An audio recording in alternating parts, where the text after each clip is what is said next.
Okay.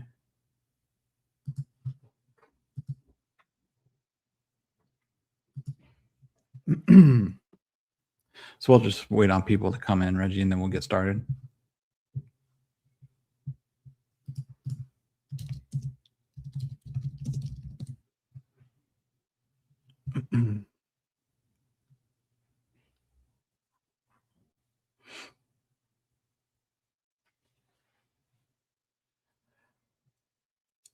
Hey James, thanks for joining tonight. And New World Order, you guys are always the first two in, seems, for the most part. I had Reggie on here before we got going, but I think as soon as I hit go live, he dropped off. Here we go. You back, Reggie? Yep. Okay. I'm just trying to see the chat. Okay. Let me know if you can see stuff. But I wonder if there's a better way that I could send it to you. But no, it wouldn't, because it would exit the app. That's why I can't see the chat. Okay, I'll just have to figure it out. Oh, hold on. You want me to hide the other here? Yeah, that other part. Can you see it better now? Let me see. I'll make it a little bigger too. Hold on. Let's make it wide and medium. How about that? I'm trying not to. Sorry, guys. I'll be back in a second. Let's see. There you go. Okay, you back? I'm back, but I'm still there. The same problem. It won't let you see it? No. All right, don't worry about it. I usually hit something and it showed me. Let me figure it out. Okay. How about now? Can you hear me? I can hear you. Yeah. Okay. Oh, yeah. I don't know. Okay. Oh, he's gone. You can't see me 805. I only see bits and pieces. Can y'all release video? No, we can't. We can't release any more of that video. Yeah, we'll just have to figure it out. I can't see. I ain't gonna be able to see questions. We'll see. Okay, I'll just read them to you then. All right. What up, First Family? How y'all doing? Hope everybody having a happy new year. Hope y'all enjoy yourself and everything, been safe, and everyone still had their loved ones with them and everything. Yeah. Somebody said, Reggie, do you think Suge's getting the subpoena to testify in Vegas, and he can't, and he's not going to identify Keefe D being in that Cadillac? Well, I don't think he would if he got subpoenaed. I don't think he would identify.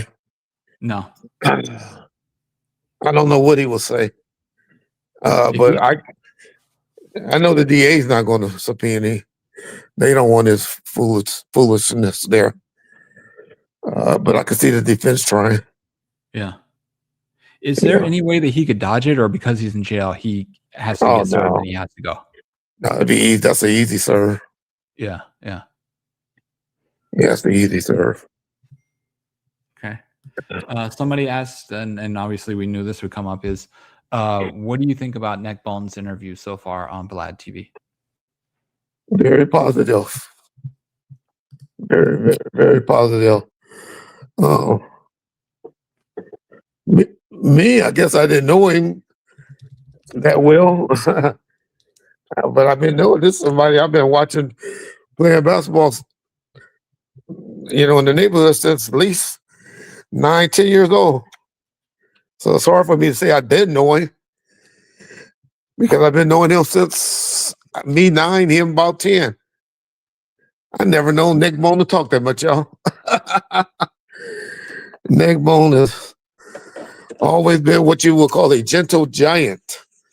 A quiet, low-key dude. But I was telling Vlad that, and when he and I was talking, and he said, NeckBone say, I guess the Reds didn't know me as well as he thought I did.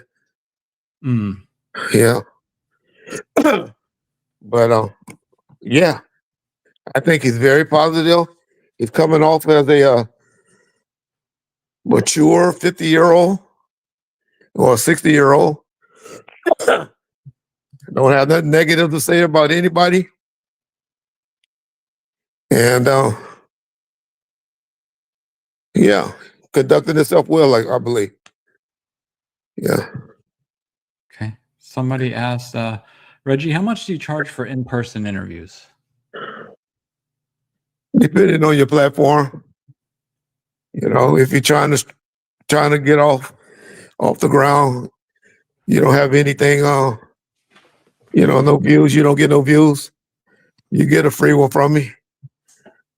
Uh but if been doing it for a while, then I'll try to get $300 to $500 from you. If for the second one. If if you already got a good platform going on, then we'll work it out. But I'm not that expensive. I'm one that appreciate being asked. Mm. But you say in person, that means coming to the house or me coming to a studio or something like that. So that's a little different. But over the phone, on Zoom, definitely workable. Okay. But it's all depending on your platform. But if you're just trying to get your show off the ground, I believe in helping people.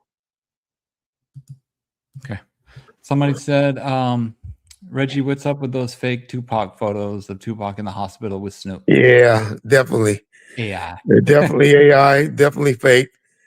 Yeah. The first clue to me was when it said September the 8th. I know Snoop wasn't there on September the 8th. And I don't even think that's how Snoop Dogg attire was at that time. He was wearing his hair down. Yeah, I remember he was wearing his hair like he had at the MTV Music Awards. Mm-hmm. Yeah. He wasn't wearing the braids and stuff there. So definitely AI. It's unfortunate that people will do stuff like that, but yeah. Somebody asked, where do you and Suge currently stand right now? No, we have no relationship. I'm very, very disappointed in him. I tried to extend my hand again earlier. Well, about a year ago. A year ago, this time, me and him was communicating daily. Extended my hand to him, and he slapped it again. And one thing I do respect about him is after my last tap, he called my father, his sister, and him called my father. And he just said, all right, I'll leave everything alone. I ain't got nothing else to say. We just don't need to be talking about each other's family. Mm. And I said, he's the only one who talked about family. He's been quiet. I'm not saying he's been quiet because of me, because there's other subjects that he could be quiet about. Right. Something's going on where he's totally went quiet again. Mm-hmm. So I don't know if the prisons officials heard things. He's just trying to concentrate on his health, or he's just trying to concentrate on getting his freedom. But something got him quiet. Y'all notice he really hasn't commented since the Diddy stuff. Since Diddy been free. Or not free, but got that great deal that he got. Mm-hmm. He's been quiet since then. Yeah. Okay. Speaking of Diddy, we haven't recorded where we talked about it. What were your thoughts when you saw the documentary on Netflix that 50 did? I thought it was anything that you could have got from YouTube. Mm-hmm. I haven't heard anything that we hadn't heard. I was wondering why Gene Deal wasn't involved. But once I seen him on our channel, I understand. He did the same bullshit to me. Where he and I was going to go do something with Chris Robinson. Mm-hmm. And he went asking Chris Robinson for his favorite number. I guess his favorite number is 50,000. And he ran Chris Robinson and them all for doing something with he and I, because he wanted 50,000. And so it's funny to me that now he's everything that I was saying about 2 or 3 years ago about Kurt Barrows. Now he's speaking on and saying it's true about Kurt Barrows when he was defending Kurt Barrows like crazy. But that just show you, when you piss Gene off, I guess he's human. Then you become enemy number one because he sure been on Kurt Barrows' head. 3 or 4 years ago, he was inviting Kurt Barrows over to the house for lunch, dinner with Gene and Kurt. You remember? He did a cooking show with Kurt Barrows. So, hey, I don't want no beef with Gene. I have no ill will towards Gene. I understand he's just trying to get his version of his truth out, right? And tell what he believes. And why can't I? I'm not gonna shit on people that's just trying to tell their truth. Yeah. And make a little money in the process. Exactly. Nothing wrong with that. Okay. The guy that asked, like, how much do you charge for interviews? He said, I'll pay you $3,000. He wants to know how to get in touch with you. What would be the best way for him to get a hold of you? Yeah, he's full of crap. He's tell him to set up a studio. I'll come meet him wherever he wants. Just tell him to set up a studio and we'll make it happen. Okay. He just wants to know how to contact you so that I guess you guys can set it up. IG. Okay. Tell him on IG. Reggie Wright. Okay. Somebody said, are they gonna subpoena you for the Keefe trial? I'm sure. You think so? I'm sure. Yeah, definitely. The prosecutor? I was one of the prosecutor.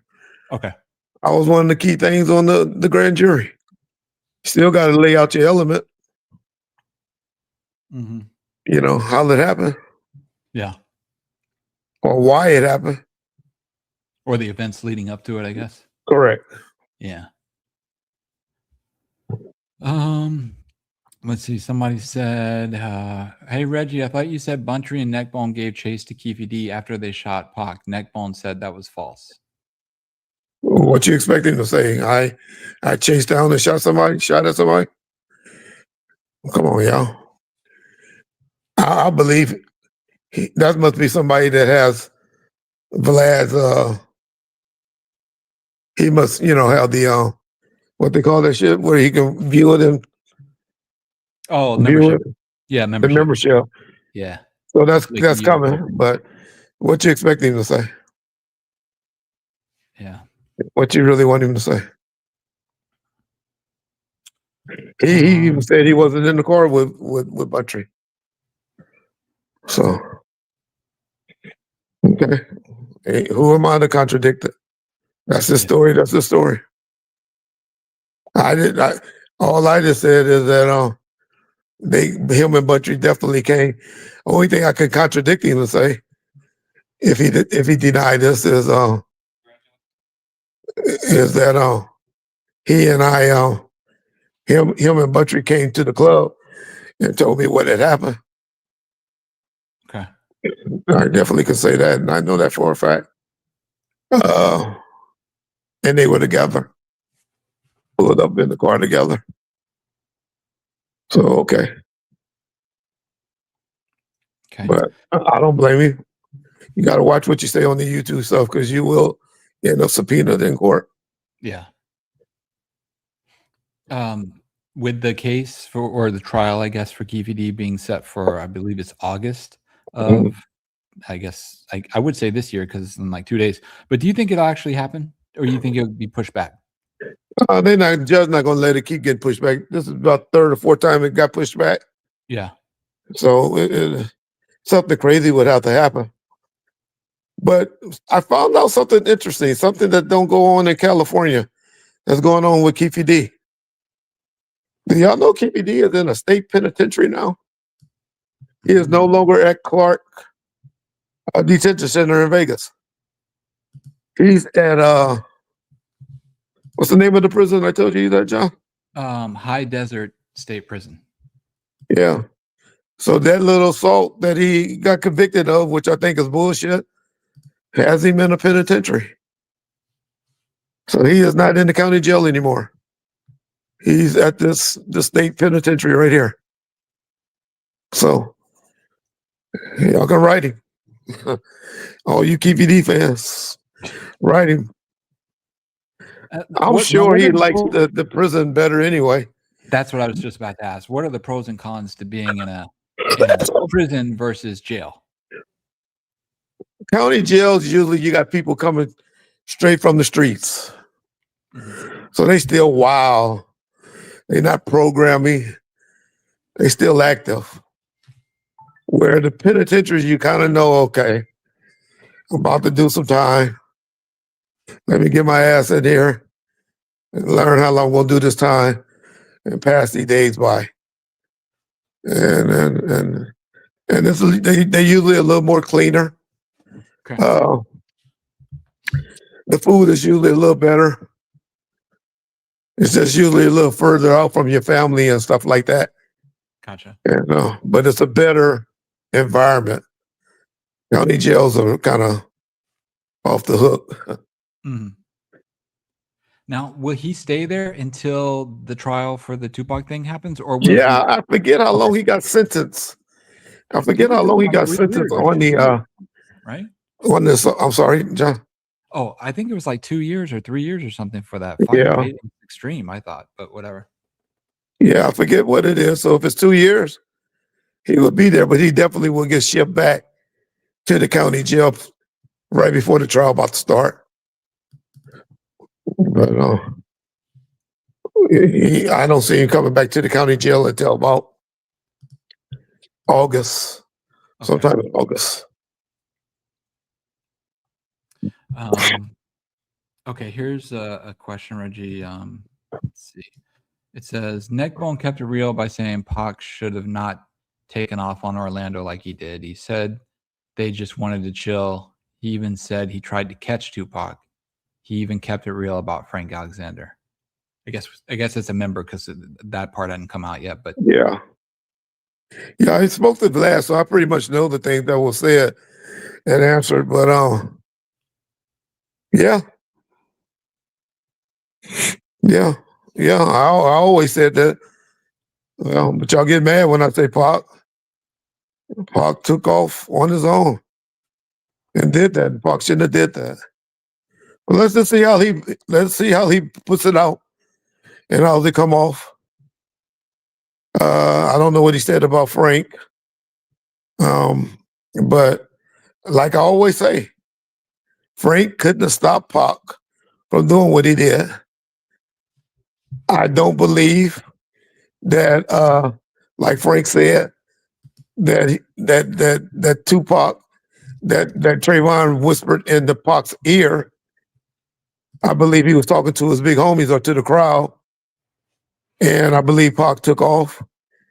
But I always tell y'all, the one thing I give Frank credit for, Frank did a great job, not a good job, a great job of getting them out of that situation and leading them across the bridge and getting them away from that incident once the fight happened. If y'all really look at it, Frank led that pack and led all of them out of that casino. And Frank did a great job on that part. Okay. Did you on the episode on NeckBone's interview that aired today? He told the story about a homeless woman outside of a club. Did you see that segment? Were you there that night or not? The way I caught it was like it was something that happened while they wasn't with Death Row. It was like, but I'm not sure, but I don't remember it. But the way I got it was like it happened prior to them being on death row. And then, because he said they got blamed for it. You remember he kept saying Tupac and his people got blamed for it when it really was somebody else. And he said then him and NeckBone, him and Pac talked about it later. And he always commended him for it. The way I took it, like it was when he was with Thug Life. Okay. When he was running with them, is how I took it. Yeah. But I'm not 100%, but I don't remember that, no. But I'm sure if they was at a club, trust me, I was there. If it was doing Death Row time, and I don't remember that. Yeah. Yeah. Okay. DJ AG said Gene's always just trolling, being messy with no truth about it, just about using money. Which we know AG's never liked Gene. So, Yeah. let's see. Shout out DJ AG and his channel. Yeah. Yeah. So somebody keep asking, why did I see something about stickers on the tires the night he passed? On Biggie. Advertisement. Just advertising the album. Street team shit. The street team shit. That's all. Where does Ario stand with this new Death Row? I told y'all him and Snoop wasn't as close as y'all as they were portraying at one time. Oh, I don't know. I'm not in that clique. Don't know. Don't know. Haven't heard of anything. Dre and Snoop better hurry up and do a show. Shout out to Dre, Snoop, and that goddamn TDE for what he did over in Watts. I know this is like his 12th to 13th Christmas program, but to get Dre, Snoop to go to Watts and the Nickerson Gardens and perform, that was big to me. And for them to pull off the security detail and all of that, to do that, man, shout out to them. I love how apparently those Watts dudes, those Bunny Hunter dudes, got that location on lock for Snoop and Dre to feel comfortable to go over there. And Kendrick and SZA and whoever else wouldn't perform. But that was a great thing that they did in Watts. Yep. Somebody asked, Reggie, do you still own Daz's Publishing? I have in my mind, but I guess nobody do because nobody get paid.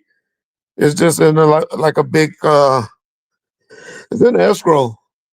So I'm just letting it collect. I'm gonna let them spend their money and decide who got the ownership. They're gonna eventually have to come to the table and play. You know, on the Snoop side and on the front and the side that's at their scope with the Tupac stuff. And so it's all in the escrow getting hell, and they're gonna have to come and pay one day.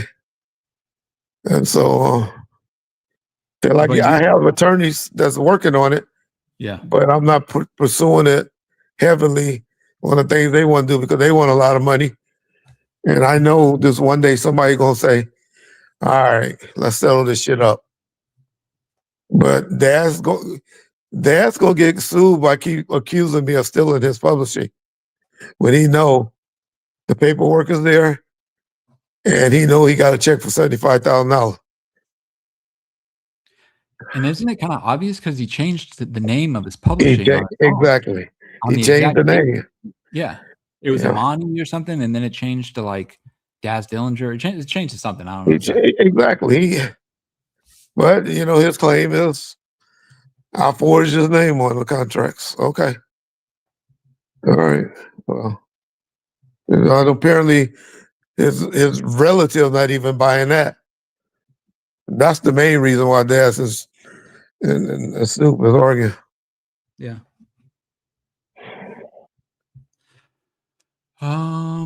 Let's see. Daz showed all the paperwork on his IG, had Suge Publishing. Let me see. Had Suge Publishing and Simon on it. I mean, you know. Yeah, Simon says is mine, is me.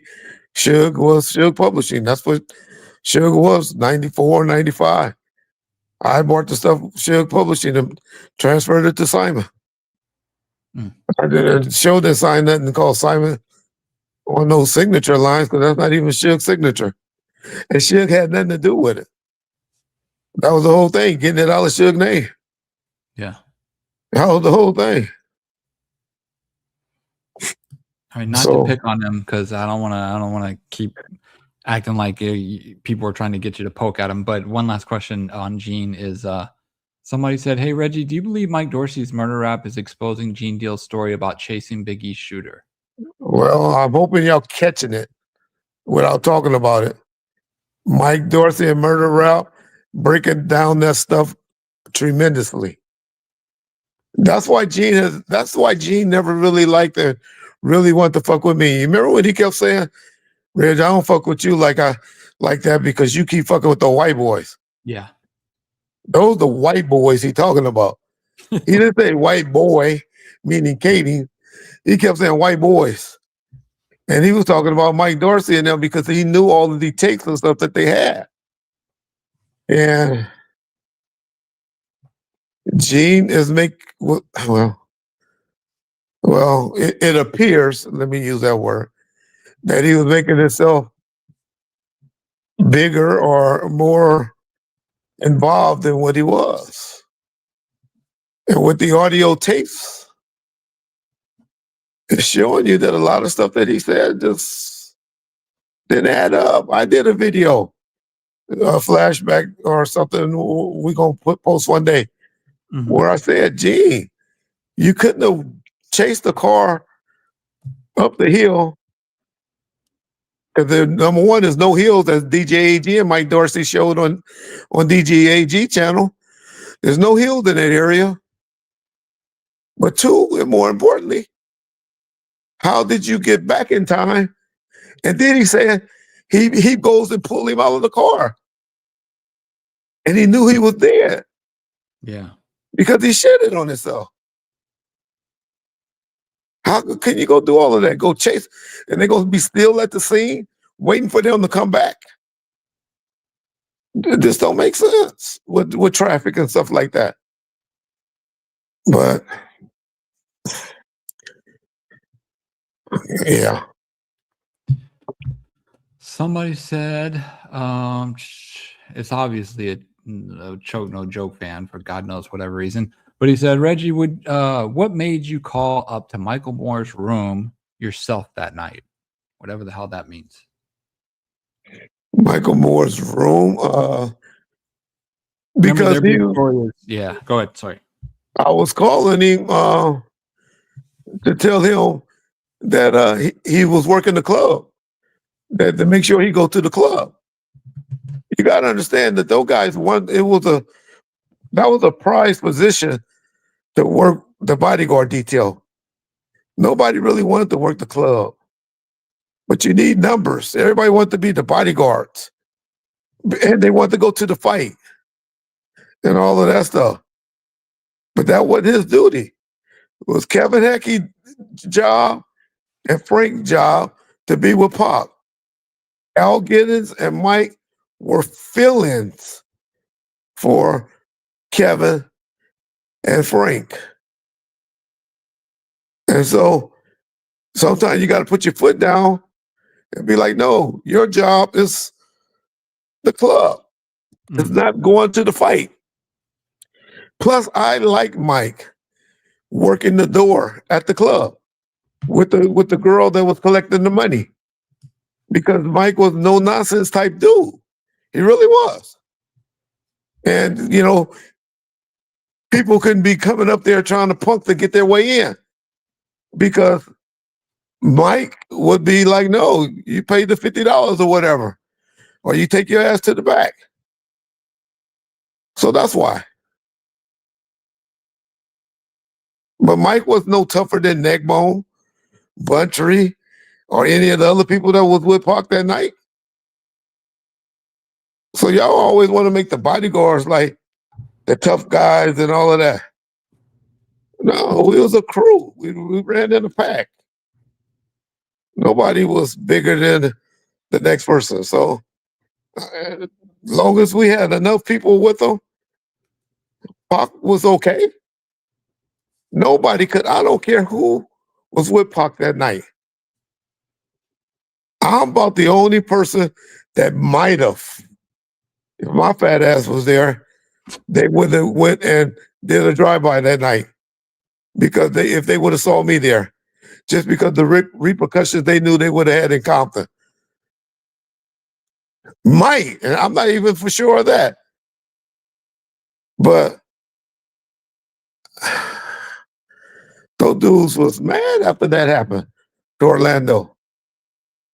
And niggas go and retaliate when shit like that happens. I know y'all don't believe that. Y'all think, all Compton niggas and no mob niggas and all of that was the toughest things around. But man, ain't no other set in LA County or Compton or whatever gave a fuck about the mob, just like the mob didn't give a fuck about them. When it was on, it was on. Ain't no gang scared of no other gang members.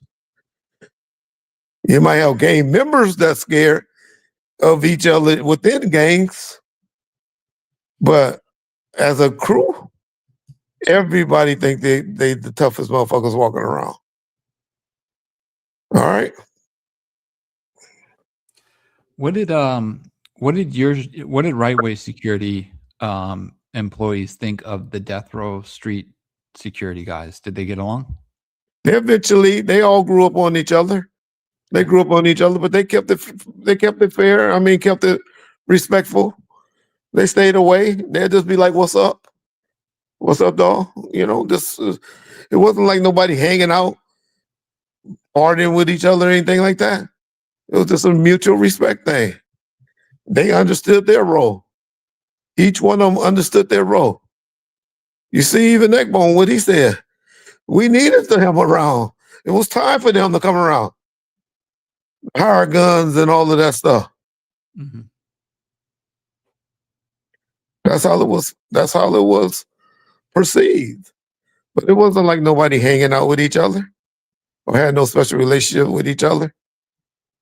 That's why I always laugh when people put up shit like Joe Cool and all of them. Number one, Joe Cool wasn't even around in '96. He was somewhere smoked out. But when they always talking about they saw Rafael Perez and David Mack and all of them, they wouldn't have known any of my security guy names. You put up a 6-pack of all my security guards, they probably wouldn't be able to put their names to none of them because they didn't have relationships like that. Even Shug barely knew those guys' name. He knew Frank and Hackey because they were always with Pac. But he knew Kenneth and Marcus. And that would probably be the only ones he knew by names. He knew them by face, but by names, he didn't know them. Another thing, I ask y'all to ask anybody, have you ever heard anybody saying up at Can-Am Studio that there was a chessboard up there where people were playing chess at? You got that crooked ass, bomb ass, broke ass, living in the garage with his fucking brother-in-law, ex-mayor Compton, talking about he played chess with David Mack and Rafael Perez. I think he said David Mack up at Death Row. When have y'all heard anybody talking about a chessboard up at the studio? Anybody that had ever been to the studio? When did y'all see a chessboard up there? Shit would go crazy about a fucking chessboard being up there. He wanted people up there working, not hanging out. But hey, that's the life that people got to say. Going back to what you said about like Joe Cool and Big C Style and all that, can you like look at this photo, right? That's on the screen. And then if you don't know, if you don't know anybody or whatever, like, are there similarities with that photo? All of that. Yeah.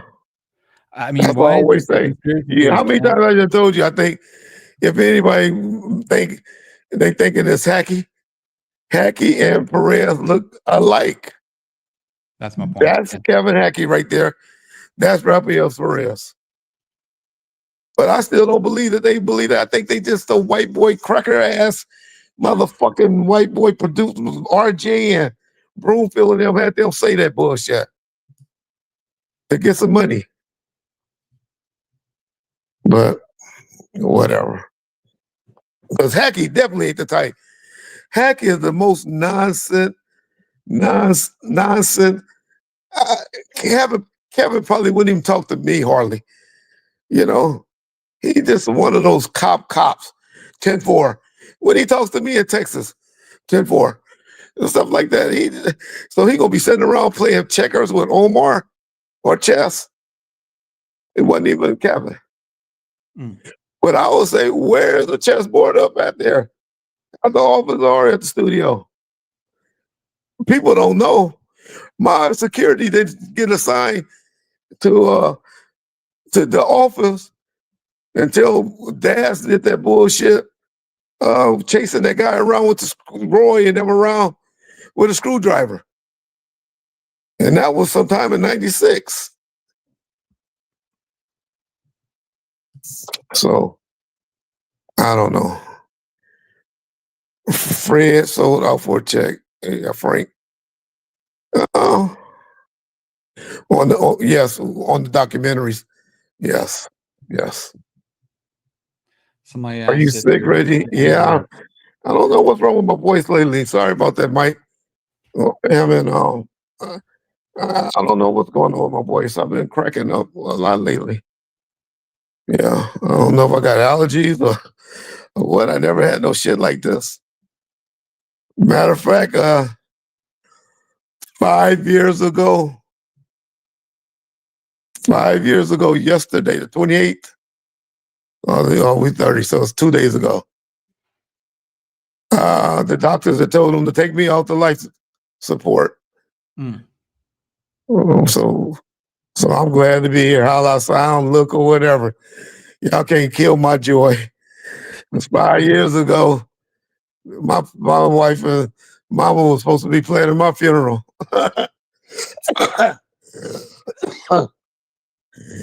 Excuse me. Somebody asked, Reggie, how did Death Row secure the rights to do the soundtracks for Gridlock and Gang Related? Was it negotiated in Pac's contract to act in it and to include the soundtrack? Suge was, and Suge talked about it a little bit. If y'all really listen to what he said, Suge put up a $1 million. He said $5 million, but it was $1 million guarantee for Pac to get into the movies, because nobody wanted to deal with him. Y'all really don't know how the Hughes brothers really fucked up Pac relationship in the movie industry. That's why I was so disappointed that the estate allowed them to work on the documentary. They had Pac really, his name was like, what's the word, blackwash or blackballed? He was blackballed in the movie industry. So Suge went and negotiated with them to put up a bond. He had to put up like $1 million bond, guaranteeing if Pac got in trouble, got arrested, or didn't show up, and all of that. It was all type of things that was placed in the bond where they would have forfeited if Pac did any of these things for those two movies. So of course he had a relationship with with the producers and all of that, and of course All Eyes on Me was hot, but I don't think it got as hot as because the movie was already in the process, I guess, in March. But everybody knew it was hot. Death Row was hot. What was hotter in the music business and rap in the 90s, 96, 95. And so they gave and Suge had just did two of the best soundtracks in my mind ever. Uh, Above the Rim and Murder Was the Case, which I know y'all laugh and say Murder Was the Case wasn't no soundtrack, but technically it was a soundtrack to a 7-minute movie. And so yeah, that's how they got the rights, just from their track record, Universal or whoever that was the distributor, and Tupac, of course, being and no movies. And so Death Row was able to get fortunate enough to get those 2 soundtracks. Okay. Somebody said it looks like Tupac's Rolls Royce apparently was located and purchased, and the gentleman mentions talking to you, Reggie. Anything you care about that, or he just kind of hit you up on Instagram? No, me and him been in communication. Okay. He actually sent me a nice Christmas gift. And shout out to him. And we've been working on some things. I got him in contact with some people. He's trying to look for the 500 bins now. I thought there was something out there where we had talked about who had the 500 bins. I always thought that the Aunt Glow had the 500 bins. Somehow they got that. Because I remember somebody, Jasmine Guy or somebody, talking about in an interview that the 500 was at the house in Atlanta, not Atlanta, but in Georgia, in the driveway, kind of all beat up and stuff. Mm. And so he's trying to locate that vehicle for some reason. But I had him talk to Bill. I got him on the phone with Bill, and Bill said that nobody in the family has the 500. Mm. So yeah, but shout out to him. He located the Rolls Royce, and he's trying to locate any other vehicles that y'all know that might be out there that Pac owned. Mm. Yeah. Let's see. Somebody says, and this kind of messed up, but it says NeckBone looks like he's still in the early 90s and on Vlad. I said that too, just the way he dressed. Yeah. Y'all going to hear in the interview that NeckBone, he was actually working at DMV. Working at DMV and just recently lost his position. Guess he got into an argument with one of the supervisors at the job. So Vlad, y'all always talk a lot of shit about Vlad and give Vlad a hard time. But Vlad is the type of dude that now that he see that NeckBone is on bad times, where y'all may be seeing NeckBone on Vlad TV more often. You know, like a Trey D was, or right. He's gonna be a regular guest on there, like WAC 100. Yeah. And stuff like that. We're trying to figure out who would be the correct person to do interviews with him. So we'll see. Because Vlad is trying to do a step back where he's not working as much. But yeah. Gotcha. You could probably explain this because of the experience with the gang stuff and then on the police side. But somebody said, why was only Tupac the person who deserved payback for, hitting Orlando or whatever, and not the others who jumped him in the MGM Grand? Why was Tupac targeted, I guess? He was targeted because he was the biggest one, the biggest piece. Right? And they said they saw him. And he was the first one. But they would have got anybody. They would have been happy with anybody. They would have been happy. But according to Keefe D, he said they recognized him when they saw him hanging out of the window of the car. Now, he said that's what drew their attention, because Pac was hanging out of the window. Now, he also said that they went to the location to fight him. But that makes sense as well, because Orlando got his ass knocked down, but Pac got dropped. He was the first one to attack him. Orlando couldn't let that ride, being where he's from and what he's about. Right? Speaking on that, while we're talking about other YouTubers, what y'all think about this fofo Adam 22 bullshit? I told y'all Adam 22 is getting in too deep with this gang culture that he had at his show. Don't y'all remember me doing an interview about that about a year or two ago? But you know what, y'all? I think Adam 22 and 4Extra is trolling y'all. I don't think Adam 22 had that much guts to be tapping at the 40s and 4Extra like he is. without there being some trolling going on. What y'all think about that? Y'all stay tuned with that. I really think that's some bullshit going on. But the things that Adam 22 said in that song about 4Extra, if he's not, if it's not us trolling each other together, then no 40 supposed to be sitting outside, no jumper, right now, waiting for Adam to walk out, following his ass home. We'll see. We'll see. So remember, y'all hear it from me first. There's some bullshit going on over there. Okay, somebody said Mickey. I don't know if he means Mickey. You talking about Mikey Rue.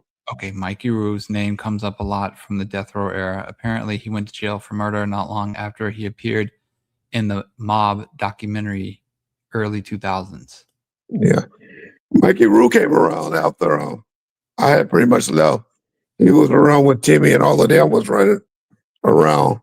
Once everybody started, the little bullshit between the inner fighting started going on. When Big E and Timmy Rue and all of them was around. Not the time with Bob Gotti and NeckBone and K-Dub, James, Reggie, or anybody like that was around. So I can't speak on Mikey Rue too much, but he was around later, like you say, in the late 2000s. Not late 2000s, early 2000s. I'm sorry. Okay, what was that documentary they're talking about? There was a Mob documentary or something? Yeah. Okay. Okay. Talking about that show Suge was doing. Oh, okay. Okay. All right. Somebody asked Reggie, Tupac only had 40K to his name when he died. Also, what do you think about the Angie Martinez interview with Pac not coming out? Yeah, he only had 40K in his bank account, but he had a lot of access. He had, he hadn't got his royalty check from the one album that he had. From All Eyes on Me, he hadn't got a royalty check. He had only got advancements. So he had publishing money that was coming. He had movie money that was coming. The movies hadn't came out yet, but he had movies money was coming. He had a lot of money, but he had a lot of lawsuits and he had a lot of legal bills. So he was getting out of debt. He had only been home 11 months from definitely being broke to where he didn't have money on his books too much. And he was only making money. Well, he started making money, I guess, February the 13th. But if you know anything about the music business, you don't get paid 180 days until, from your first album come out. And then you got to pay back what you make. So generally, you don't start making money until about the first year. Generally, where most of the guys make money now is from doing what? Shows. Yeah. You don't hear about Pac doing too many shows. Back then, going to different clubs, going to different arenas and stuff. So it hadn't started happening yet, but it was going to happen. But he had other priorities to take care of. But Pac was going to be okay. Pac was going to be okay, but who do you know from those days that have a bunch of money? Ooh, let's talk about them all. How did DMX? Many albums that he sold. Many movies he was in. How was he living when he died? Big Pun. You hear them talking about money and stuff? Biggie. Yeah, I hear the stories about them. Shit, they bragging about him now. And his mother getting his publishing and money and all of that. Today only worth what? $100 some million. She sold it for.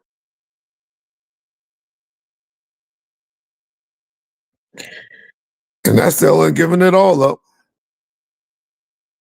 So can't look at what he had. It was about what he was going to make. Charlie Wilson will tell you he was living homeless and shit until he started doing shows and stuff like that. Got off that shit. Now he's doing okay. Floyd Mayweather, don't you remember when Floyd Mayweather was bankrupt, owed the IRS a bunch of money and stuff, had a bunch of deals? See how he living now. So yeah, Pac would eventually been living like y'all want him to be. But in 95, 96, he had just got out of prison. How many people y'all know get out of prison that's balling?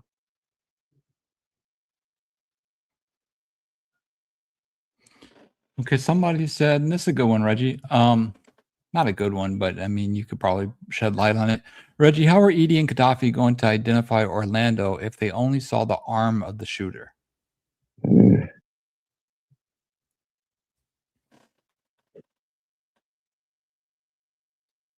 Mm. Mhm. Well, You don't have to answer if you don't want to. yeah. Apparently they maybe saw more, huh? I Let's don't see. know. Somebody said, all right, is there any chance for us to do a real deep breakdown series of the albums that you were involved with, Reggie, particularly Chronic 2000, Two Gangster for Radio, etc.? I feel like there may be a lot of content from those CDs. And I'll let you talk on it, but sadly, when we do music stuff, we don't get any of you. I mean, people don't look at me as a music head, and they really don't want to hear from me, Mike, as far as my experience in music. And it doesn't help when my so-called brother say I was just a janitor. Mm. So yeah, so I just stay away from it, Mike.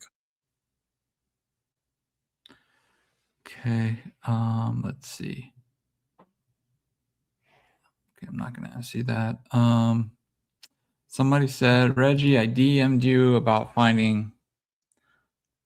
He said two parks, but he means Tupac's tombstone in North Carolina. I found the address, but can you help me find the caretaker of the property? Yeah, the only person that has that information is I think I told you to contact Jeff Perlman. Jeff Perlman talked about it on the interview that we did, and he found the cousin that take care of it. So you have to DM Jeff Perlman. He's the one that has his information. I think I sent you Jeff Perlman information, didn't I? For you to call and ask Jeff. Well, Jeff Perlman is the one that found it and found the guy. If not, contact Bill Lassane. Will Lassane is a cool brother, and he usually will respond to you as well. All right, here's a super chat, Reggie, that says, is it true that Don Juan ran Suge out of Chicago with the help of the GDs during the Snoop and Suge beef? He has told that story at the Players Ball. Yeah, I'd never been to Chicago with Suge, so that would have been I guess that would have been in the mid 2000s, and so I wouldn't know, but I don't remember hearing anything like that, and I pretty much knew everything that was going with Suge, even when I wasn't with him, and I don't remember him being in Chicago, but I know he was cool with Little Shorty and all of them, and I'm sure um, if there was a problem in Chicago, he would have called Shorty and them, and they would have had his back. But yeah, I don't know. I can't say either way though. to be honest. Reggie, do you think with this upcoming year being the 30-year anniversary of All Eyes on Me and Machiavelli, do you think the estate's going to do anything, whether it be bonus material or whatever? Do you think they'll do anything this year, or do you think it's going to be the same old, same old? He said that they were working on something. Yeah, Edie said that there was a song coming out or something like that. Yeah, a song. So, and he said a new song. So that that we hadn't heard. Right. So that they're doing a new song. I'm sure they're gonna put something with it. But I don't know how music works in these days, because I guess you can just put out one song, Yeah. and win with it, with streaming and stuff. Right. But I do know that they're working on a song, according to Edie, which I believe. He had no reason to lie. Mhm. And so, with that being said, I think they're working on something. But I have no independent knowledge. I hadn't asked this day, but by the next stream, I'll ask Molly and see if they got anything working. Okay. Just trying to see if I have this image ready or not. I don't. But anyhow, there's a super chat, Reggie, that says, Reggie, I saw Right Way Protective Services on the credits for the Gridlock soundtrack. Yeah. Not a question, more of a statement, but yeah. Yeah. Well, I had like 5 or 6 guys working on the set of that security, and I also had, and I saw something too that pissed me the fuck off. One of my guys, Leslie Golden, put his name down as like he taught, like he was a consultant on it, Yeah. teaching Park, and that probably was game related. Teaching Park how to hold his gun and all of that stuff. And he got some credit for like some type of consultant or something. Leslie Golden, who I hated, and I still hate that nigga. Faggot. His name Heron or Leslie, I forget his name. Something Golden. But yeah.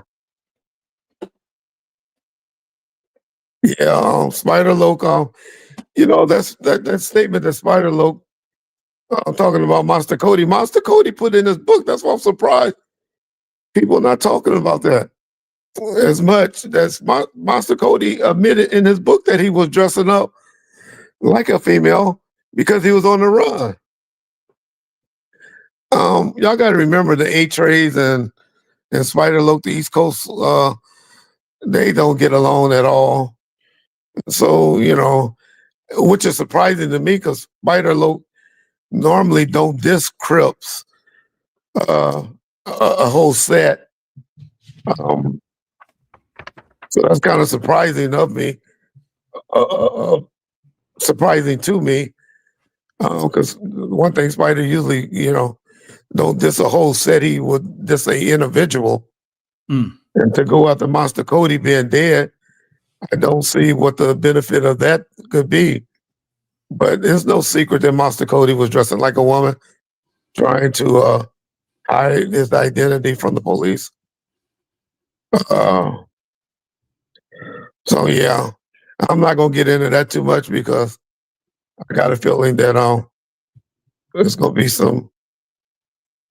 some retaliation behind that statement one day.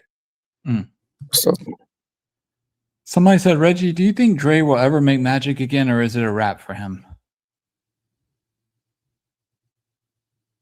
Should a nigga's a billionaire? How can he take anything serious? Dre had what you call generation money. How can it be a wrap for somebody to be and have generation money? He goes in the studio to play, to have a good time. It's hard for 50-year-old men to do stuff that that's made for 30-year-olds. I used to tell y'all that all the time. I remember I used to always say, I don't want to hear no 50-year-old rappers. Y'all used to tear me up. Oh, what are you talking about? we. Yeah. I always say rappers. This rapper is for 35 and below, in my opinion. Maybe 40 now, but past that, it is not. It is done. Dre can go and perform. Dre and Snoop can go and make $500 million right now. People will go and see them in a tour. They will sell out arenas now where they couldn't sell out arenas. Could you imagine if Dre, Snoop, Cube, Eminem, and 50 Cent all went on tour right now? God forbid they get Mary J. Blige to come with them for the women, or Kendrick. They could sell out every arena or every football stadium in America in all of 2026. They will make Taylor Swift type money. But they don't have that desire because they don't need that money. But so I would never say it's a wrap for Dre. All right, here's a super chat. Reggie says, any opinion on Nicki Minaj going MAGA? I hope they send her ass back to. I hear there's a petition going around Yeah. saying that they're going to send her back or deport her ass. I hate that people use ICE like that, when you get mad at them. That's all. That's like the race car. Using the word ICE to me is the new race card. So I shouldn't have said that. But that's her opinion. That's her opinion. I guess it's the most political thing I could say. If that's her opinion, that's what I understand why she wants to be in the MAGA. She probably, the type of money she makes, I would want to be in a tax bracket that's set too. I wouldn't want to be paying 40% of my money to the to the IRS. If you got a president or a program that's saying, hey, we can only give up 25% or 20%. So I would be pushing that agenda as well if I was in that type of tax bracket. But the only reason that I preach the Democratic Party, and I don't want to really get into a debate with y'all over this, but I really do believe that they help people that are with benefits that don't make over $300,000 to $400,000. That's under that. And most of the people I know, all the people that 99.9% of the people I know makes under $300,000 a year. And I think the Republican Party is for people that make over $400,000 a year. So, but yeah. Okay. Here's a question from one of our members. They've been a member for 23 months now. They asked, "Hey Reggie, is Kety Rock set to be released, or will he get out in 2026? And if so, would you do an interview with him?" Oh yeah, I'll do anything for Kety Rock. I'll shoot somebody to Kety Rock if he needs some when he come home. So hell yeah, I'll get him on Vlad. I'll use every resource that I have to try to help him make some money. So yes, I used to hear the date 2026. I haven't heard that recently. I know WAC 100 talks to the daughter. So the next time I come and do a interview, or you could DM me on my IG in about 3 or 4 days, and I'll have an answer for you, Rashad. I'll have an answer for you. Okay. Somebody asked, Reggie, did Suge ever confide in you and you hear from his own mouth who shot them in Vegas, where you actually believed him and it wasn't just him telling like a tall tale or him trolling? No. However, it was always well said that it was the South Side. People always put a bag on me that I say that names that night when I called and said, the groupie, and I don't know if the groupie says it, but I know snitch no joke, and that guy that got bumps on his dick. I can't think of his name right now. Valentino always say that I called and say, Oh yeah, within minutes, you called your dad and said it was this yeah, person, that yeah, person. said name. I never said names. I just knew it was Southside. And you go to hear NeckBone talk about it on his interview that everybody knew it was Southside that night.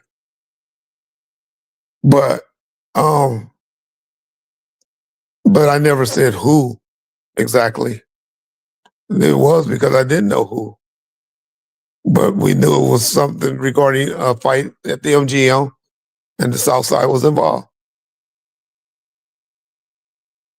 But so it was always understood. I mean, I guess later on when we was talking, doing his trial and stuff, it was understood that he was the victim, meaning Orlando, that of what happened at the MGM. When did we learn that part? It was probably a couple of weeks later, or later, towards the week. But it wasn't that soon as people put it out to be. And so it was just always understood. But to say that nigga Orlando shot Pac, no, he don't talk like that. No, he never said anything like that. Okay. DJ Gary asks, Reggie, what do you think about the BG knockout snitch allegations? Have you followed that at all? There's an interview out with me where I say I don't know anybody that never snitched somehow, some way before. Damn. Okay. Almighty Trey says, Neckbone said Frank was acting different once Pac started bringing him around celebrities. Did you notice this at all? Frank was Hollywood. I always said Frank was got Hollywood on us. Yeah. They sure used to tell me, Reggie, you and your Hollywood ass security. Mm. Yeah. Yeah. All right. It was a funny joke about them being Hollywood. Okay. Okay, somebody says Orlando Anderson shot at Reggie Wright Sr. at a drive-through fast food when Orlando was young. I think that's incorrect, right? Or is that right? Bobby Ladd and Blondie, right? and Brennan. Yeah, Tim Brennan. Actually, they was with them, but they wasn't the shooter. The guy they actually shot was this kid named Duck, who actually did most of the time. They just was with the guy, and they took off and ran. Him and Duck took off and ran. And they they got arrested. But man, back then in Compton, certainly being juveniles, if you got 2 years in jail,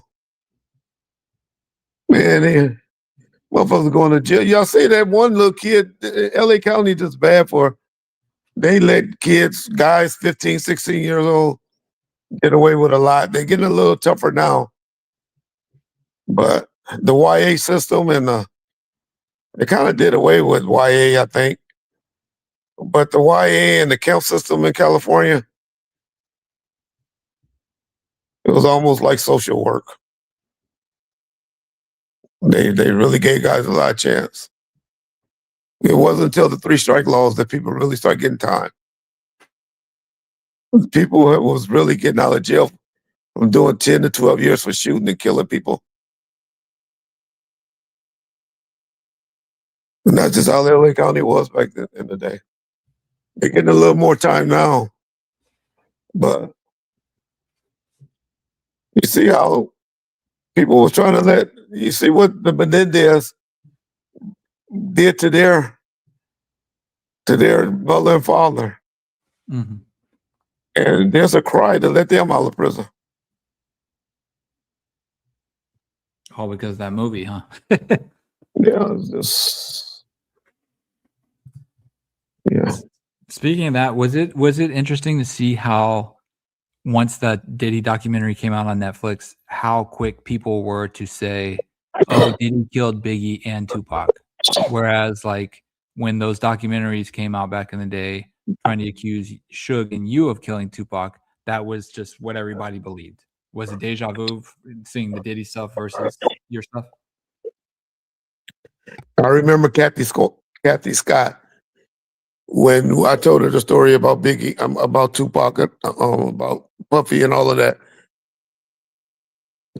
Kathy Scott, who was investigating and big into she said, "I would never believe that Diddy could do anything like that. He's such a choir boy. He's such a good guy." That was always the theory about Diddy, until the Steve Stout things happened. And I'm surprised people don't harp on all the times Diddy been in trouble. But y'all gotta remember, he beat up his son's football coach with some weights. He beat up Steve Stouts at the office. He beat up we all knew about the firebombing of the car, right? He he beat up somebody else. He had the shooting incident with Jennifer With Lopez. J Lo, yeah, with J Lo and all of that in the club. Yeah. But it wasn't until the sexual stuff that people started looking at Diddy different. You know, the stampede at City College, I don't blame that on him so much. That's just greed. That was just greed. And you know, the campus security, the campus administrators, and all of that should have shut that down. They should have shut that down. That was just an unfortunate situation that got out of hand. After watching that Diddy documentary, he must have been bullied as a kid. Well, you start feeling so much power. You got to remember the power they were. They were 95, 96. They were 94, 95. They were on top of the world, just like their pro. And some people can't handle that power. Some people can't handle it, especially being young. Y'all got to remember, Suge and Diddy, Russell Simmons might have been a little older, but these dudes were 28 years old. 28 years old. Worth hundreds of millions of dollars. And, you know, living that life. Just think about it. I know a lot of athletes are that age and all of that, but they didn't have that power. They had money. There's a difference to have money, and there's a difference to have power. But they had money and power. People wanted to be signed. They wanted to be in business with these guys. And they had the money to back it up. And so it was a big difference. All right. Somebody said, let me find it. Who the hell made Choke an expert? Bro was from the East Coast. All these platforms are desperate for D-list celebrities. Agree or not agree? Totally agree. Totally agree. And he just jumped, but it's unfortunate on YouTube. A lot of people, that's why people, like Suge get mad that I have a little voice and I'll be talking and people, listening to me, the ones that were or still do. And so, yeah, people get, People don't understand it. People don't understand it. Well, unfortunately, YouTube, I wish there was something on YouTube where they could, once you get caught just making up or creating stuff, that they could either take the money from you, ban you, or you get 3 strikes and you're out or something like that. They really need to come up with something to discipline people, because you can pretty much could say anything on this shit and get away with it. Y'all eventually catch up. I'm gonna be honest. I done seen a lot of people come and go in between these last 5 or 6 years, being on YouTube. Actually, me and John been doing this since 2018, 2000. So what's that? 8 years now. Yeah. So it's been a lot of people come and go. But so y'all eventually catch on. But you can sit here and create some shit if you want to. But the one good thing about it, y'all eventually will call a nigga on that bullshit. And that's why you gotta watch, what you say if you want to stay around. Yeah. All right. Let's see. Somebody said, I used to think Puff and Suge's beef started with Suge getting Jodeci and Mary J. Blige out of their contracts on Uptown Records, where Puff was A&R. But I guess it really started with the Tupac and visits and the Big Jake situation.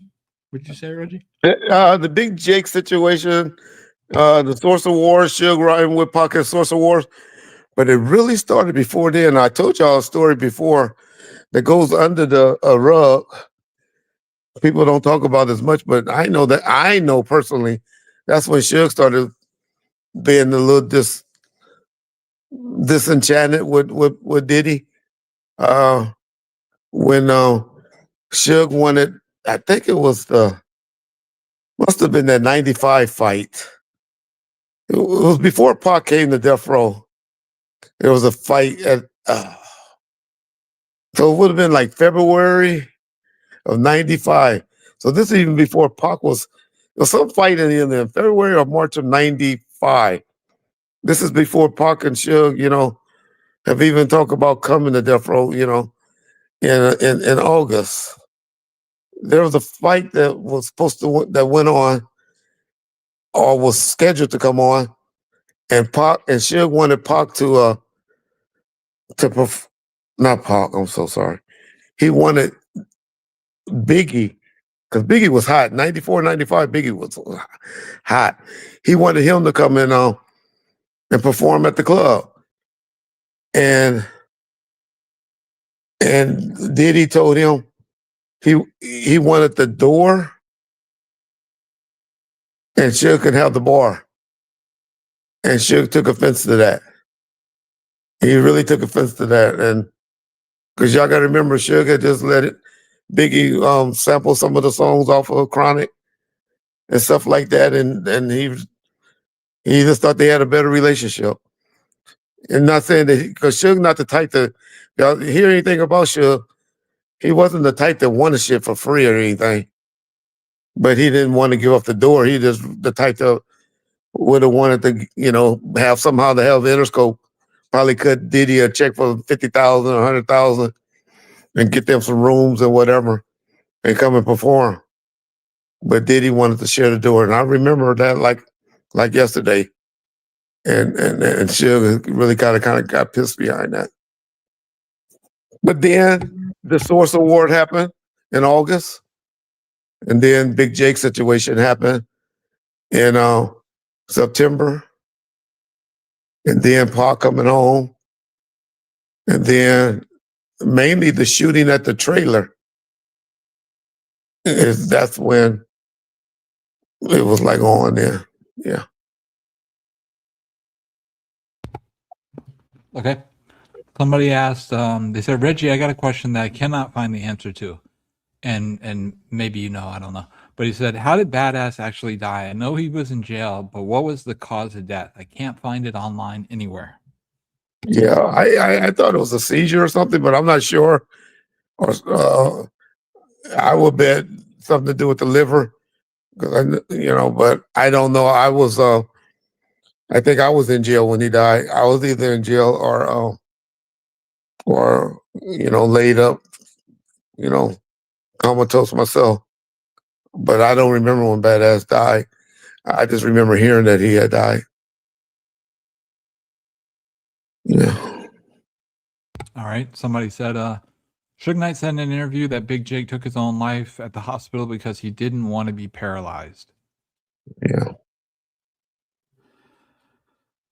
You'll be sedated in the hospital, y'all. You'll be sedated. I don't know. I don't believe that. I don't believe stuff like that. But I wish it wouldn't say stuff like that. Just like I wish he wouldn't have said how Pac Mom was trying to give some pills or something like that to Pac.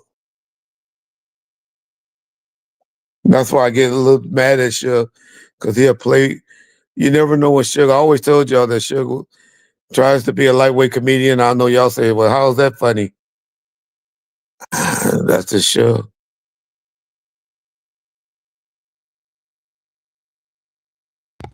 All right. Somebody said, Reggie, why won't Mob James testify at the Tupac murder trial?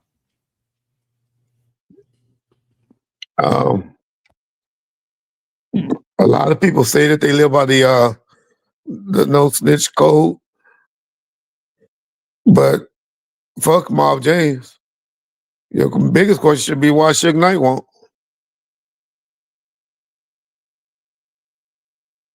But they all try to live up to that image of, and I'm not saying that they are or aren't, but I don't buy by it. Y'all know anything about me? I only believe in the no snitch code if me and John or me or you say, let's go do this, and then we go do this, and then we get caught, then I want to tell it. That's the only time to me is snitching.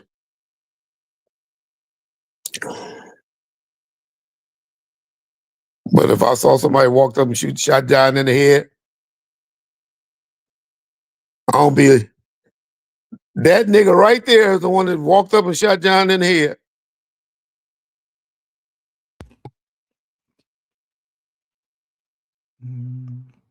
Okay, Urban Flavors. Let's see what Urban Flavor says tonight.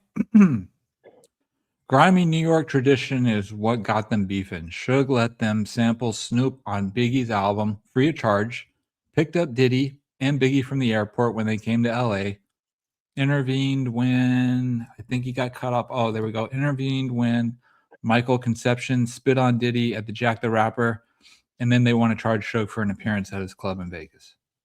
He kind I of guess that's pretty much what I said. putting stuff behind it, you know?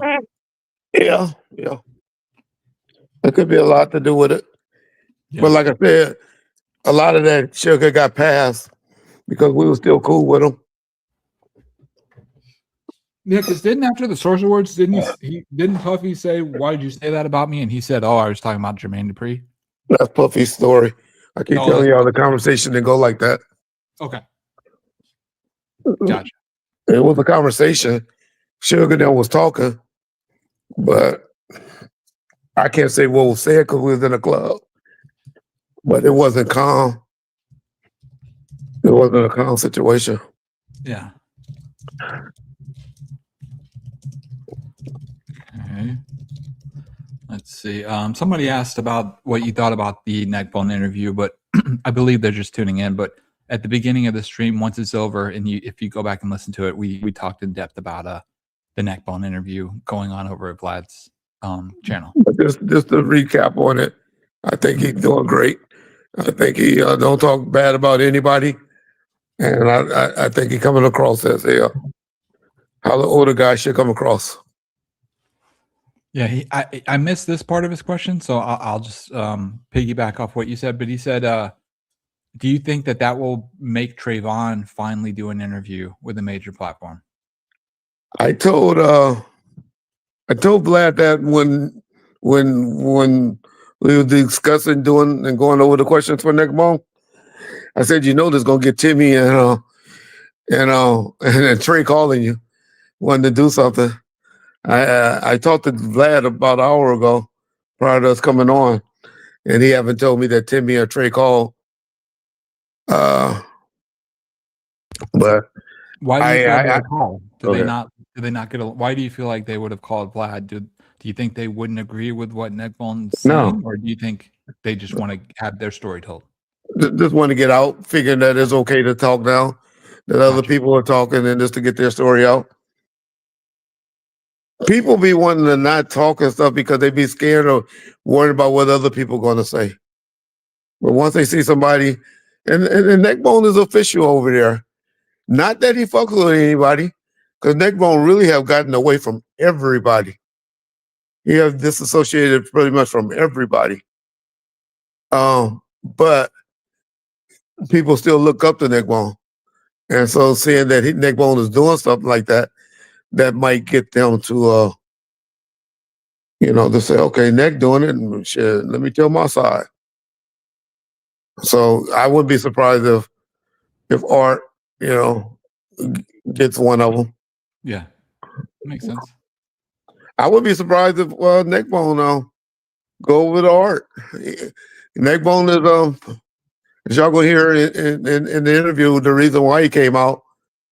He recently lost his job. He was working at DMV, and he got into it with one of his bosses, and so now he got to make some money. So I think he'll be willing to do interviews anywhere. Vlad, one reason that I look up to Vlad, I don't know how long it's going to last, but Vlad gonna give him an opportunity for a minute. So I can see a round 2 coming up in the next month. Yeah, sometime in January, possibly with one of your favorite people. Yeah, as long as the numbers are doing good, why wouldn't you? Yeah. All right, we got a super chat, Reggie, that says, "Who is Bruce, and is he Dre's boyfriend, or was Suge just lying about that?" Well, Bruce is a guy that used to dance at Chippendales. The story always goes, and he wrote a book. Got a book out. Him and Dre used to be close. He used to live with Dre. They were real tight. He was like Dre's right hand. He did the book in like 2008, so I guess they must have fell out probably about 2003, 2004, whatever. But that was always the running joke about Dre. He had David Ruffin Jr., who lived with Dre, Bruce. But you know what? If I'm keeping it real, all I ever seen Dre with is a fine yellow bone or red bone. I ain't never known him not to have a fine bitch. Now, I know a lot of dudes do that as a cover up. I have even thrown jab like Dre was gay or something like that, but nobody knows that unless you're in the bed with him. You know how a scoring woman, Miss Chalet used to tell us that about him. But I now, as I done got older, I know how women say a lot of shit when they score. And she was very scorned.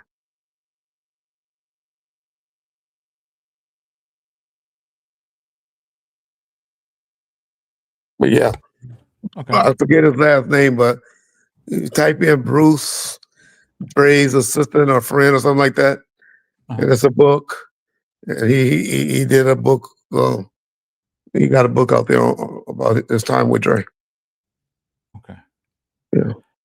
Someone asked Reggie, how would Lucky 7 distribution deal have worked in revenue from album sales or services rendered? Would record companies contract Lucky 7 to press and ship the CDs to the retailers, or how would that have worked, if you know? Yeah. To follow up on that previous question, somebody typed in his name was Bruce Washington. That's FYI. Uh, it was a thought. Would have been nice if they would have got, but none of those niggas was smart enough or business organized enough to get the correct people involved to collect their money. Because I remember going to talk to Violet Brown about it, who was a lady that ran. She was like the biggest buyer, retailer buyer. Y'all heard Eminem and a bunch of people, Steve Berman and all of them always talk about Violet Brown in the music. She was she was the one that bought all the urban music for Warehouse and the company that had merged with Warehouse. And she said, Reggie, she said, do you know how hard it is to collect your money from the big distributors? And if they owe you too much, they just gonna file bankruptcy.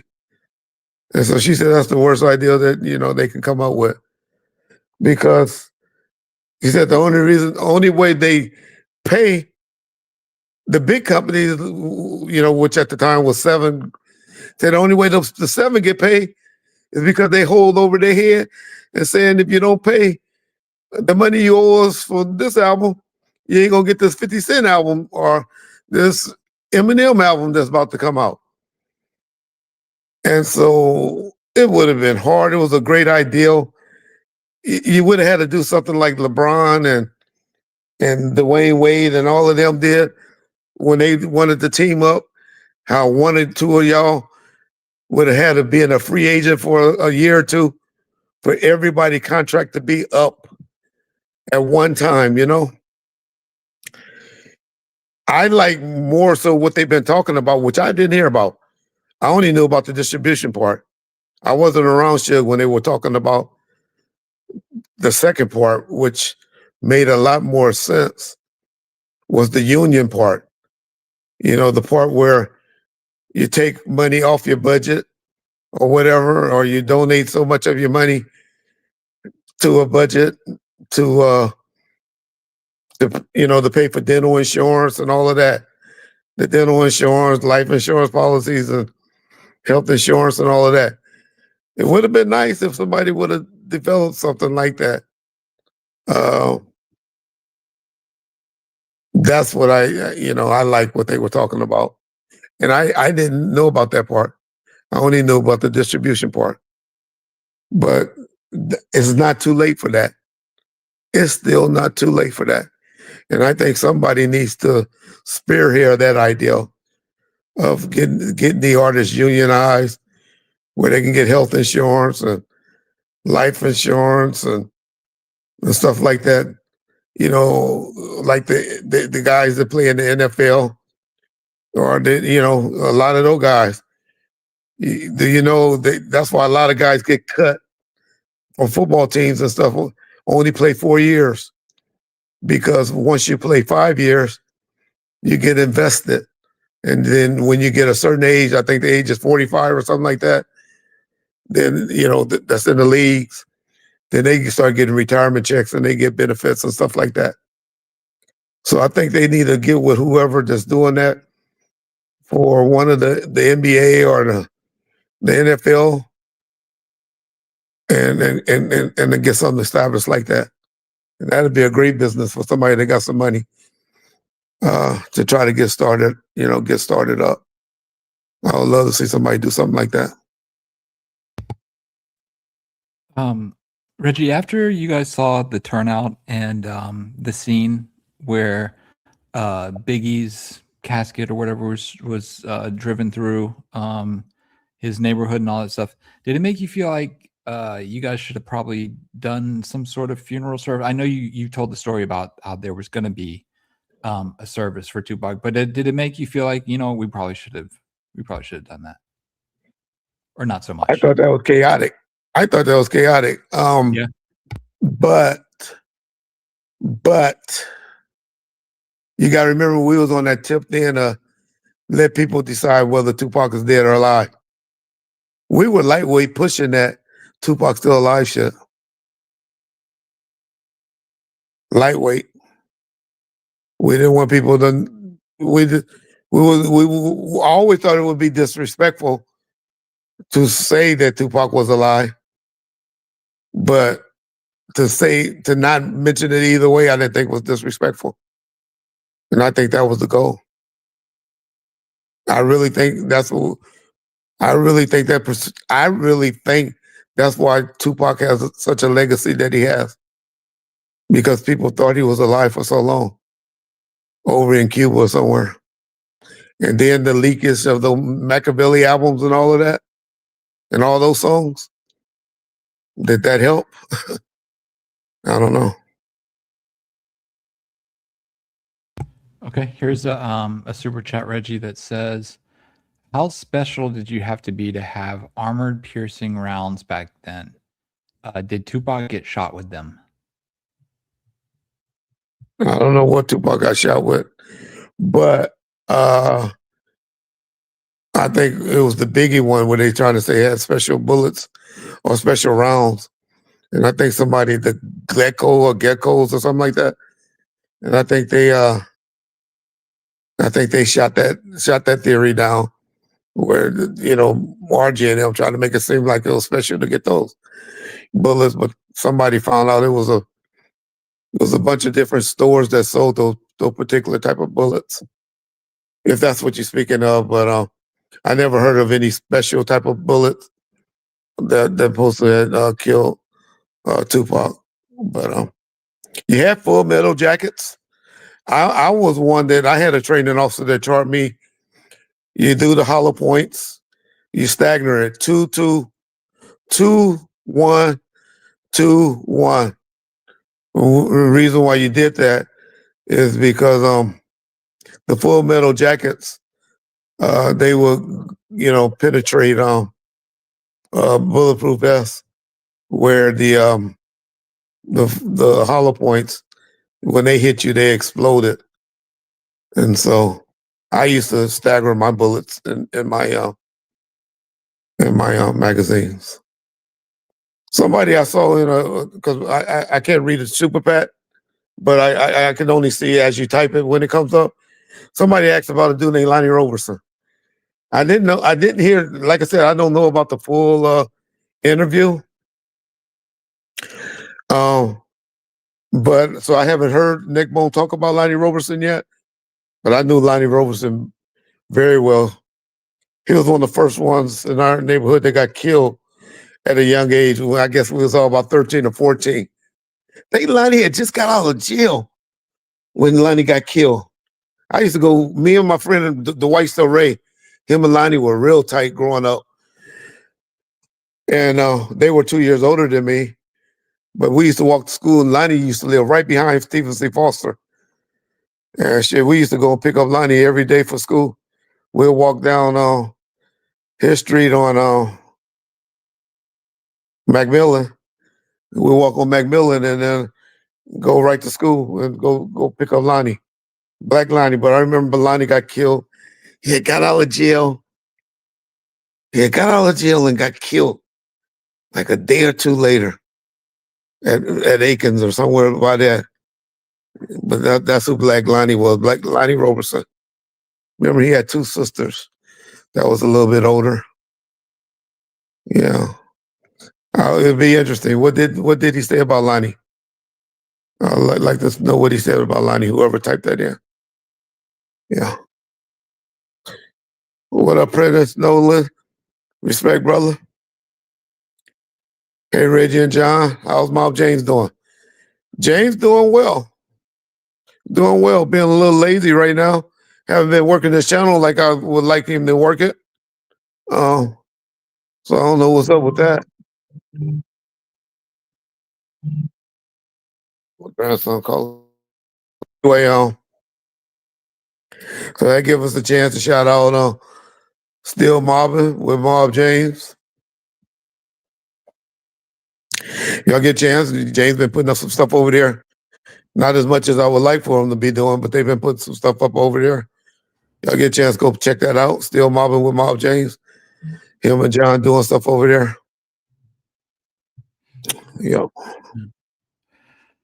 Okay, here's another one that's an interesting one. It says, Reggie, hypothetically, if the two brothers that sued Suge over Corrupt's contract and was awarded the $8 million never happened, Do you think Death Row wouldn't have ever lost Death Row? I think he means, do you think Suge would have never lost Death Row? That wasn't the reason that Suge lost Death Row. He lost Death Row because he didn't want to fight the Harrio situation. I had raised the $8 million to appeal that. Shit, that's what made Suge live. That's what kept him living from. Let's see, when they settled, I think they gave him like 2 or 3 million. They call the Broomfields. Kenny and Lamont Broomfield is their names from 60s. I think they giving him like 3 million, 3 million or something like that. Maybe let's say 4 million. Suge still wouldn't have got 4 million out. And so that happened when I was gone. So that was like they probably settled that in like 2003, 2004. So that had him live for a couple of years off of that $4 million that was left over. That's when I refinanced the building and I sold one of the Tupac albums where we didn't have any involvement in it. I think Jimmy gave me like $3 million for Better Days or one of them. Yeah. Yeah, one of the albums he gave us a $3 million advance on. So he had money for that. So it wasn't that particular lawsuit. Even though, still giving up $4 million and still giving up $4 million, but he bounced back from that. It was the Harrio lawsuit that made him file for bankruptcy. $107 million default judgment that he got for not, dealing with that. Yeah. So Urban Flavor says, Reggie, why do you think Snoop was willing to risk it all and support Trump in exchange for getting Harrio out on a pardon? I don't think that's what he did. I think somebody else got Harrio out on that pardon. I don't think Snoop had nothing to do with that. I really don't, but I don't know. But I hear shit. Ain't Snoop about to do something again with Didn't I hear something about Snoop doing something again with Trump? And then 50 Cent, I think 50 Cent told him no, though. Then Trump offered him $3 million. He wanted him to come and perform Many Man. And something in the news about that, y'all. So I think Snoop about to do something again for Trump. So I think Snoop is a hoe. But I don't give Snoop credit for the Harrio thing. Okay. Mr. 100 K-Day says, NeckBone said Lonnie got killed after the raids and they were trying to kill NeckBone and not Lonnie at the time. It seemed like it happened after the raids of October 1996. Okay. Well, I know Lonnie had just got out. Black Lonnie. Okay. Didn't know that. That's news to me. But I know Lonnie had just got out. Yeah. I'll research that. That'd be a good question when I might be, well, I can't say yet because it's not final. That might be a good question though. Yeah, that might be a good question. So I gotta remember that question. But yeah, I knew Black Lonnie very well. A lot of y'all subscribe to Vlad membership thing. Yeah.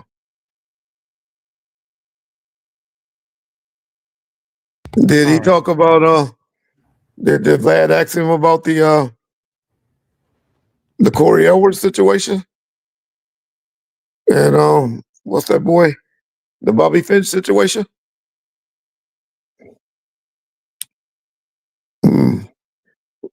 When you get any NeckBone on, that may be a little further down. That may be a little further down if it happens. Still don't know NeckBone feelings about me yet. Still kind of finish that out. I like how he addressed the situation. He didn't single me out when Vlad wanted to talk about it. He just said, "Count the PD beat me up, or jumped me, and so he didn't. I could tell he didn't want to. He didn't want to either give me no attention or he didn't want to start no beef. I don't know which one it is, but it appears that NeckBone this on a real positive tip. I really like how he answered the questions. I wish more people would ask the questions how he doing it. It may come off a little boring to some of you guys, but that's how you answer questions when you're not trying to be. It's up to the interviewer to get messy, in my opinion, not the person that's being answered, not the person that answered the questions. You know, yeah, a lot of people interviewers might not like how the interview going because they want a little bit more, but shit, he just trying to make a buck and get through the interview. So, yeah. Radio John, where is the dude Bogart who hung with Big Sight? He was last I heard he was in jail, but I heard he had kind of went kookaloo. But I'm sure he's out. I know he was in prison for a while.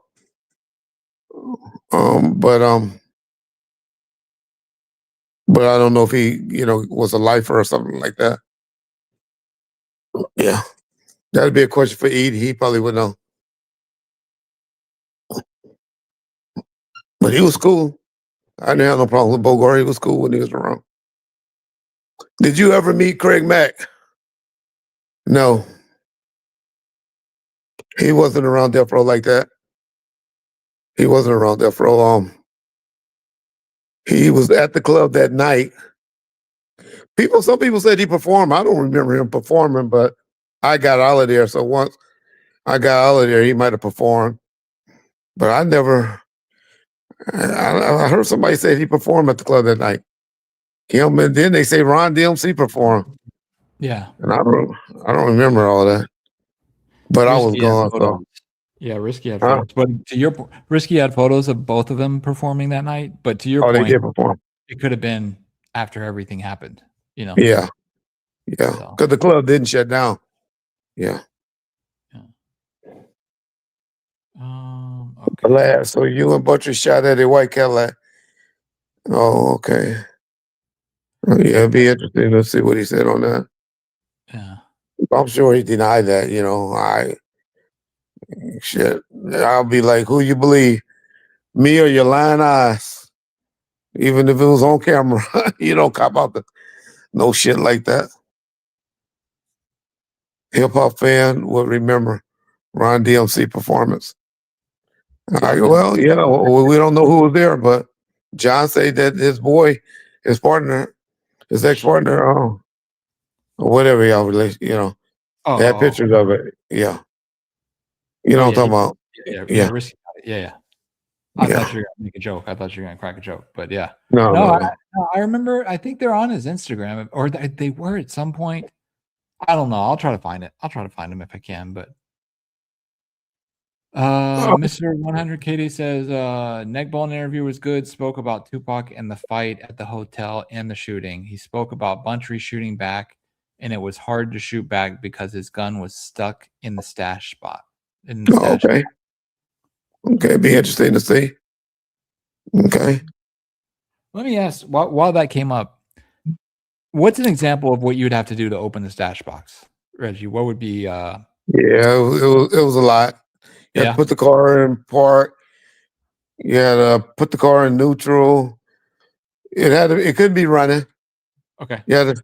So then it was something to deal with the cruise control, and then you push it on the brake, and then a department will open. So it was a lot of different steps. There's like a sequence you had to do to get it to pop open. Gotcha. Correct. Okay. All controlled around the cruise controller. Okay. And were they all different, or were all of them pretty similar from car to car? Well, the one that was done by One Stop. Okay. We're all the same. Yeah. Gotcha. Okay. Mac was supposed to be okay. Yeah. I don't know if you want to talk about this, Reggie, but was George in Vegas with y'all during the whole Tupac stuff? No, he wasn't with us at that time. Okay. The guy that y'all think is G, and shit, I would have thought was G if I didn't know better, was Rick James, Victor Welch. That picture y'all always see that's on there with Denzel and Tupac in the audience, and Denzel, y'all remember that picture? And look at that guy in the gold. Who that look like if y'all know anything about G? But that's Rick James, Victor Welch from Fruitown, Peru.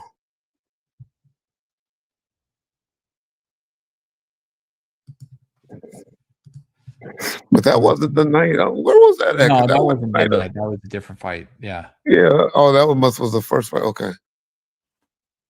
Oh, okay. Yeah, because that wasn't what Sugar and them had on that night. So I might be in that area somewhere. Let me see. That was the night the fight before. So that was the fight in '95. So that probably was Hawk's first fight. Hmm. So that was like in '95 then. That was the fight in December of '95. Yeah. Okay. That was the night when they had the Rolls Royces out there. Hell no. Must have been another fight though. No, that would have been the one in like '96, like March of '96. Yeah, it must was the fight in February or March, April of '96. Okay. What did Rick James do? Was he an artist? What was he doing around so He much? was a homeboy. He Okay. managed he's from Fruitown, Peru. Okay. He managed he had Bloody Mary and Oh. uh Red Rum. Okay. He was cool with that. But he was just a homeboy. He was cool. He was the one that got all the guys together that time that with the P-Funk shirts and stuff. Hmm. You know, for some reason him and Pac got along real good. Him and Pac was kind of cool. But it was mainly because he had the artist Bloody Mary and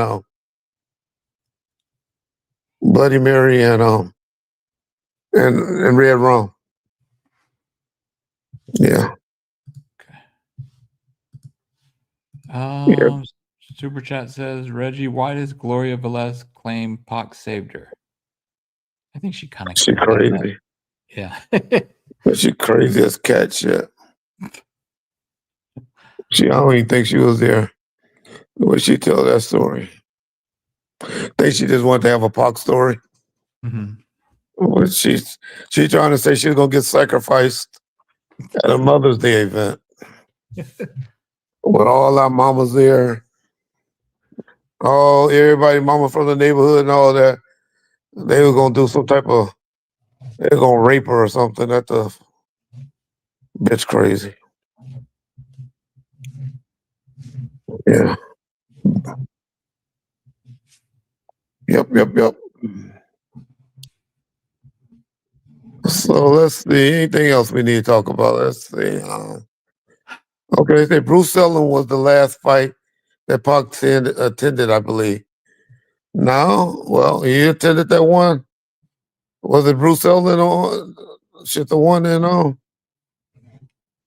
was that the one where he got shot that night? I think it was. Well, yeah. Unless you believe he was still alive. The last fight he attended was September the 6th or the 7th. Tyson versus, okay, so yeah, that makes sense, Urban Flavor. So that would have been Tyson versus Bruno, March 1996. Mm. That's the timeline.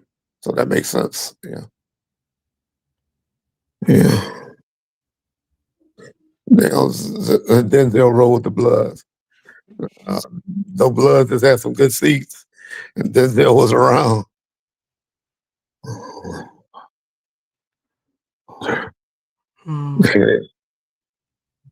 Okay. Big Red, did you have any run-ins with Monster Kody? No. No, I didn't.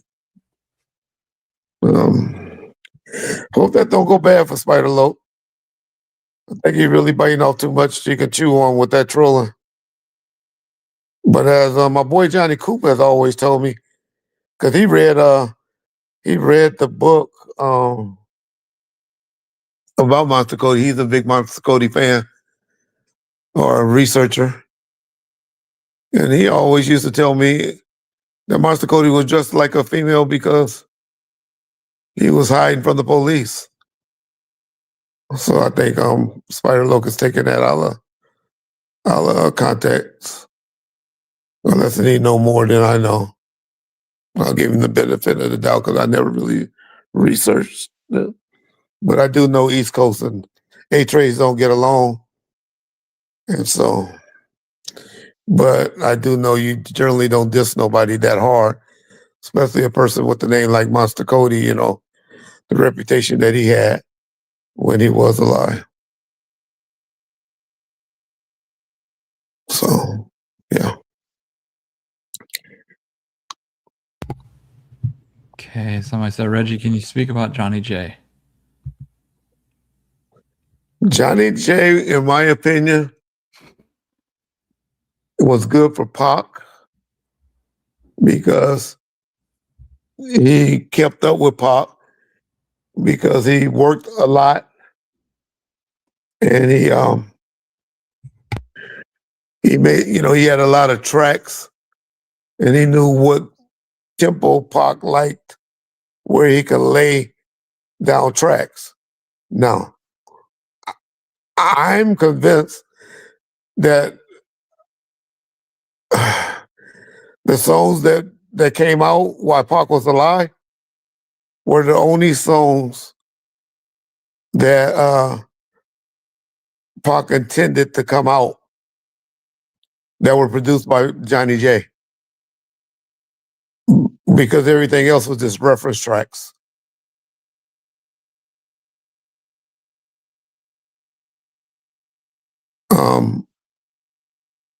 Because they were going to back, you know, go back and redo the tracks, or he was going to lay it on something else. Because a lot of the tracks that Johnny J were samples. Which I would agree with. But I will say everything you guys put out more or less was sampled, whether it was Snoop But not or as, Dre. as heavy Oh, as, yeah. Yeah. as those were. To your point, yeah, Johnny J's were a lot of them were loops of sampled stuff. Yeah. Yep. Okay, here's a super chat. Reggie, we'll get it out of the way.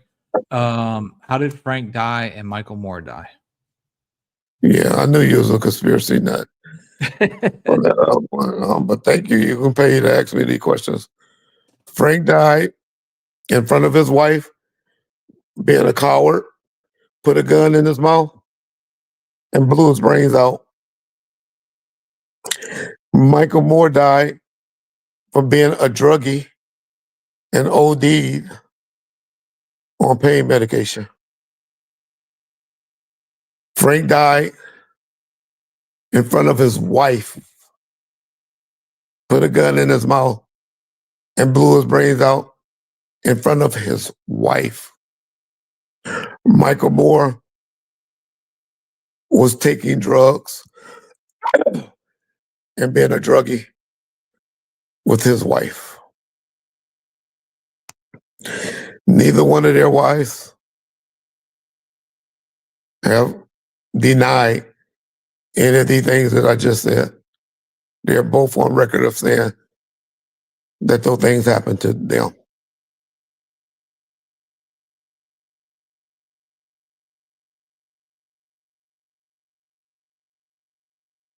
Okay. Let's see.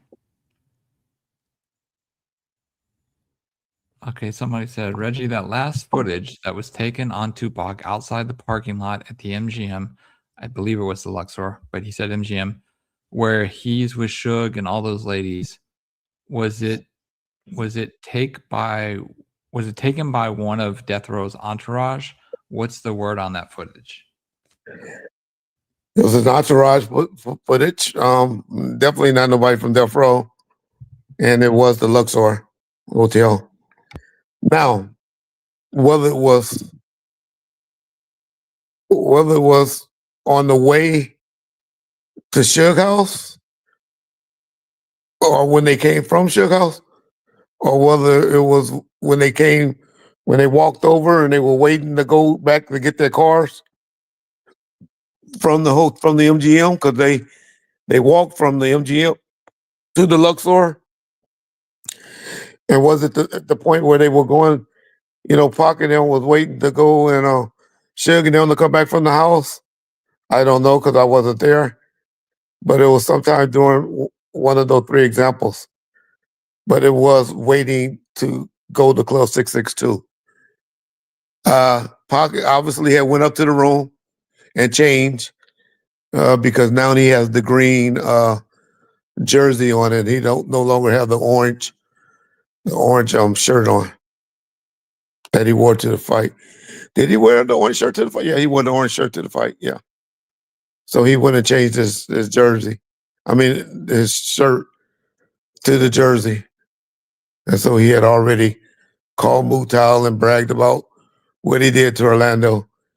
And he had already went up there and told Kadada what had happened.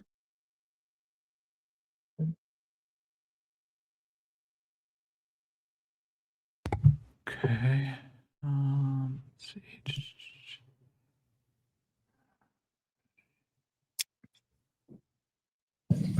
Yeah.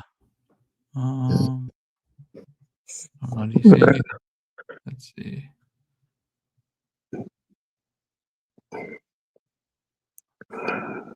Man, I need to take an energy C. Oh, an emergency? Yeah, emergency. Man, I know I don't have. I took the flu shot about a month ago. Shit. Like I want to catch a cold. I always get, man, I tell you, I always get sick every fucking December. Yeah. I've avoided it, thankfully. Yeah, every fucking December. I catch a fucking cold.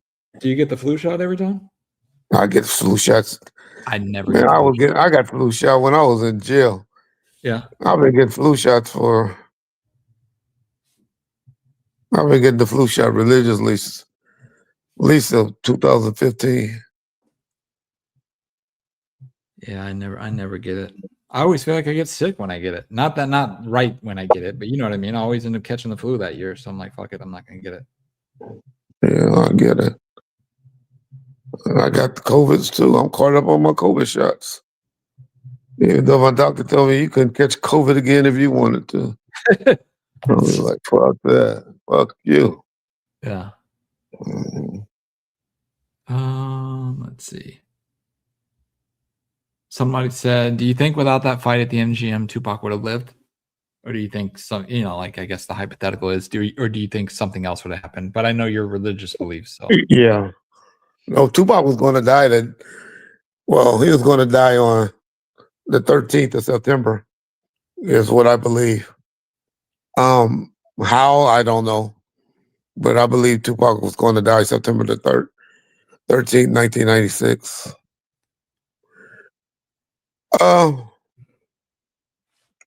Now, it could have been another way that he died, Could have been a car accident or whatever. I don't know. The Bible don't talk about that. Oh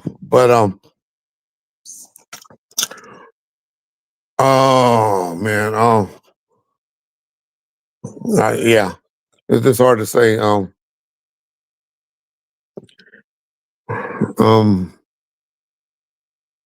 Yeah, I wish it wouldn't have happened, of course. But Pac did what he felt he had to do, just like what he felt he had to do when he shot out those two black guys, the two white guys that was beating up a black guy. That's just Pac. Those his values. Those are his values.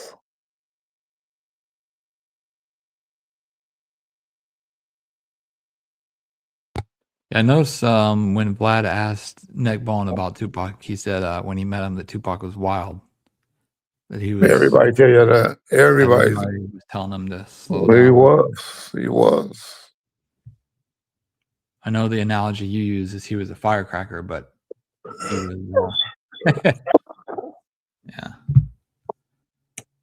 He was wild. Ray Cash says, so NeckBone is not cool with none of the guys from the mob anymore? Question mark. I didn't say that. I did not say that. I know you did. Yeah. I know. I'm just saying that to Ray. I just said that he's distanced himself. He moved on, right? From all that Yeah, stuff. just moving on.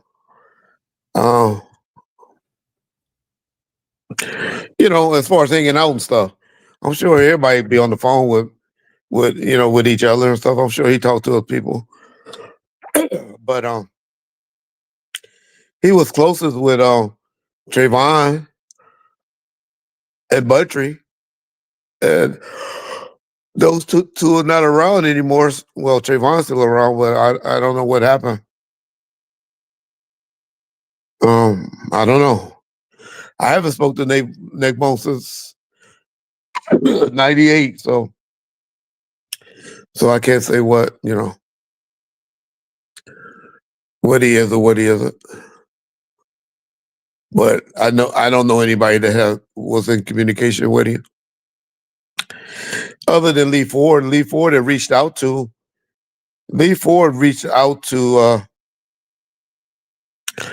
James and to me to see about the interview, that he needed to make some money.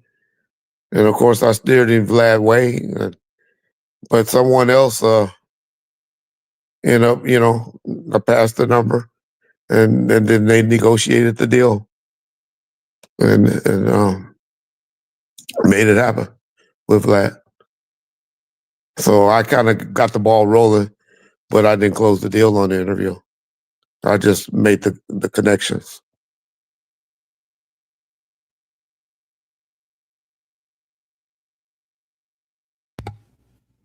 All right. Reggie, were there any artists that you wanted to sign to Death Row that blew up with other labels that you never were able to do business That I wanted to? No, I wasn't really caring about signing. I'll be honest, I was trying to make the label go as a catalog. Just live off the catalog because I knew that was generating $6 million. I hated signing new artists and all of that stuff. But the ones that I wanted to that I was banking on, if it was up to me, it would have been first Superfly. I was big on him. That's when I did that Matrix video on Superfly. And then secondly was Crooked Eye. I loved Realist like a brother, but he was actually already around. But the two that I would have put my eggs in would have been Crooked Eye and Superfly. Believe it or not, my brother-in-law introduced me to some people that knew B2K before they blew up. But I told them to get out of here. We will kill y'all career. And we passed, I say B2K career, put it that way, by not signing them. But because they came to us first. But I knew an R&B act was not working on Death Row because we had already had Danny Boy stranded. We had Danny Boy with two of the hottest producers at the time. This guy that became Underdog Entertainment, Damon Thomas, bitch ass. The guy at the time that was married to Kim Kardashian that just did all that work on Tupac. The last producer that Tupac had kind of what's the word? Handpicked or whatever. What's a word when you at night? I forget the word, but with this guy named Damon Thomas, assassin they call him, but he's with the Underdog and Babyface. And half of y'all couldn't tell me the two songs that they did on Danny Boy. Y'all just didn't look at Death Row as an R&B act. I think honestly, though, and this is just my opinion, but I feel like had he come out at a time where Tupac lived, Machiavelli came out, then they put out Danny Boy, I think it would have done well. Well, we can say that about Lady of Rage. We can say that about a lot of people. Yeah, the timing, but timing's everything. But yeah, but we put other things out, and he's still been singing. He never stopped singing. Yeah, it still never happened for him. Yeah. That's just like I always say, Johnny J was a great producer and all of that. Or Daryl Harper was the shit. Hurt 'em Bad was QD3 could have did. Tell me what hit. One. Tell me one.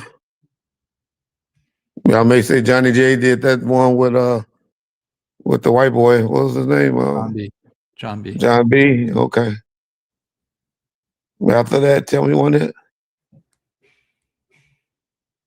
Yeah. Real quick, George M. sent super chat that said, "Thank you for answering my questions, Reggie. It's been a minute, but I'm always trying to tune in to hear you kick your stories about Tupac and Death Row." Respect, George. Respect, brother. And thank you for the super chats. Yeah. We're going to start wrapping it up, y'all, in about another 12, 13 minutes. So, any of y'all really got any questions, y'all send the super chat so I can answer them. If not, we'll try to see the ones that, as we see them. Okay. We're going to get off at 9:30 our time. Reggie, can you speak? Okay.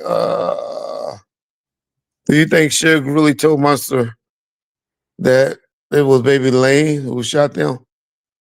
I heard that before. Like I said, that was the general consent at the time. That was the general consent. But I don't, I see it's hard for me to speak on what I know or what I believe, It's hard, 30 years later. It's just hard to say what you know and what you believe or what you heard,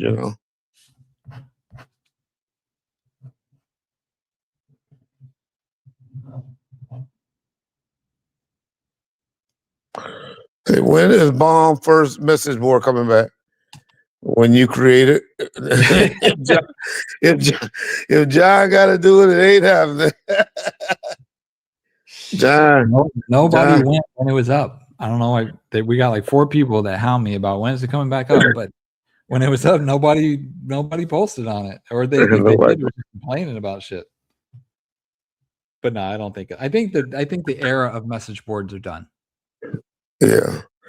Say, Reggie, NeckBone alluded to someone cheating Mary J and her Uptown contract before Suge helped. Yeah. Yeah. It was Andre Harrell. And that's when I told the story before where I told y'all Suge got this attorney named Paul Marshall to redo a lot of the contracts. Suge was like, it's hard to call Suge a manager because a manager deals with all type of shit, Suge was mainly a consultant for them, where he just made shit happen for the group Jodeci and Mary J. And it was disappointing when Suge went to jail, while none of them really looked out. But I guess he forgave them because he don't talk bad about any of them.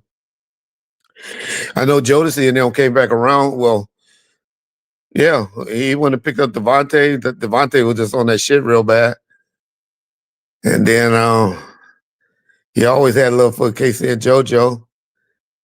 And so only one he ever always talked shit about, and I know why. That's behind a bitch. I think that's behind eyes. He never really liked Dalvin. He always called Dalvin gay, the drummer. He never really liked Dalvin. But other than that, he liked the 3 of them, 3 of the 4. And matter of fact, I'm going to check them out at a concert in February. Going to check out Jodeci. I hope they make it. Hope they all make it. Hope they all be there. Should be a good concert. But that's what happened. He helped them with their contracts. Got them a better deal. If y'all notice that they went from being signed to Uptown straight to MCA. Yeah. But there's an article in called Straight Outta Compton in U.S. Newsweek. If you really want to know about that, read that. It was put out in '95, where Suge was standing in a red blood shirt by some lowriders. It was in U.S. Newsweek, and it was called Straight Outta Compton with Suge Knight. And in that article, he talked about managing and doing stuff with Casey, for Jodeci and Mary J. with Uptown. What do you think about somebody asked this, so I'm not gonna act like I came up with it. But somebody said, Reggie, what's up with Ray J? What do you think is going on Ray with him? J, as I've been telling you, Ray J fighting, coming out of the closet. I predict by 2026, Ray J will be out of the closet. Yep, that's my opinion. I don't think Ray J is trolling. He putting it off like he's trolling, but Ray J fighting Ben Gay, y'all. I know that's gonna cause people to talk shit. White gonna be mad. Young Buck gonna be hurt. But that's my opinion. And it's okay. It's okay if that's what you want to do.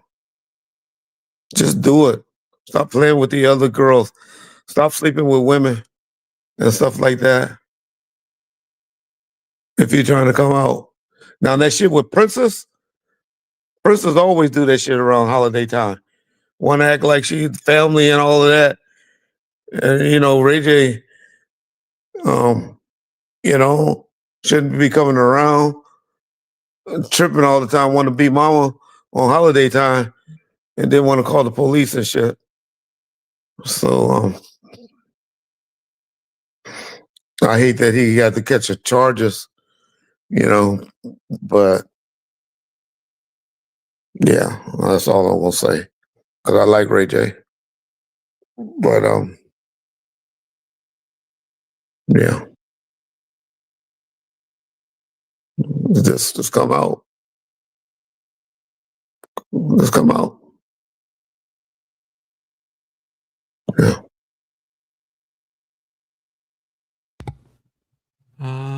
Someone asked, Reggie, do you know if Wax still manages the game? I think Wax explained it well. Okay. Deal with his day-to-day operations. But if I had $100,000 and had a place for the game to do a show, I'm sure I could call Wack and say, Wack, I need game. I got $100,000 for game to go do a show at X, Y, and Z. Can you make it happen? I'm pretty sure Wack can make it happen. I think that's just how the relationship is. But it appears to me that Wack is more into investing a lot of the time with Blueface. He's always with Blueface in public. And between you, me, and whoever, I really think they're trying to build a TV channel like they did with Zoots, how they blew Zoots up. And I think that's where the new money is. And Blueface got enough of a following where they can build up a TV show. I mean, a network, and they're gonna be like Zoots and be selling subscriptions. Just think if they get 10,000 or 50,000 people to pay $10.99, $9.99 to follow around and watch Zoots. I mean, watch Blueface trick on girls and girls fighting and all of that stuff.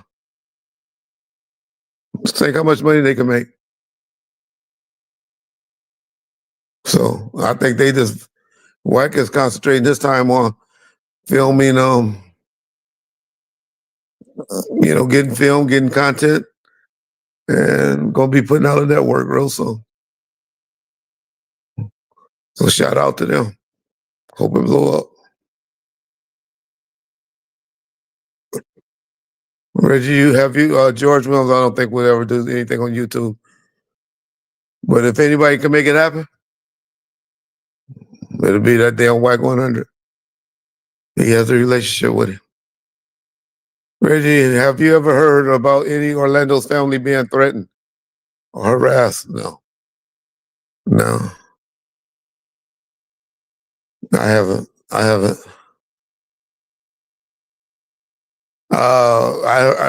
So yeah, you trolls flirting with his daughters. He have a daughter that's an airline steward. He has some good looking daughters. Just trolls trying to get with his daughters. I know a few people that try to do that I know, but not nobody, no, not bodily harm. No.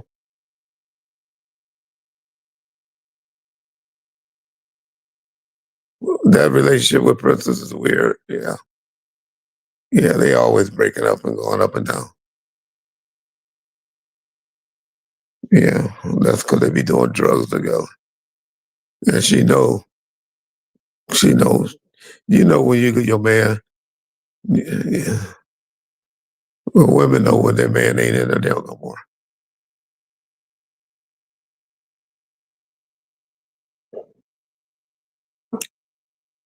Yeah.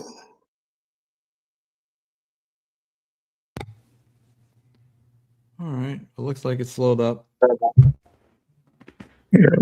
Okay. Is it, We got okay, well, 9:30. okay, well, we can start wrapping it up though.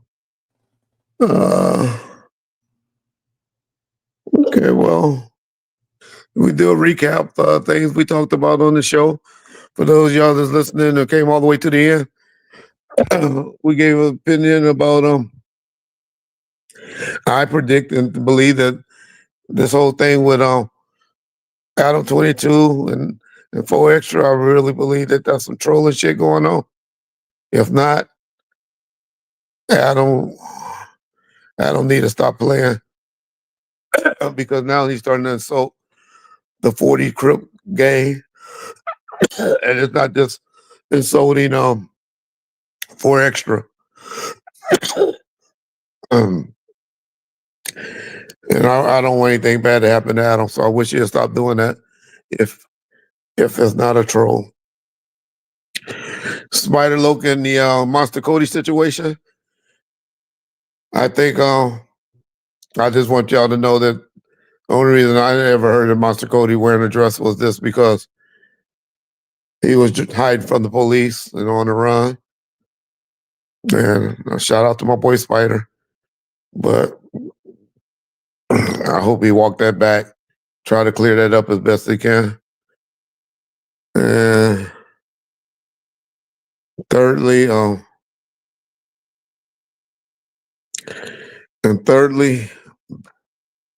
we talked about where Keefe D is currently housed at. He's now did something that I've never seen before.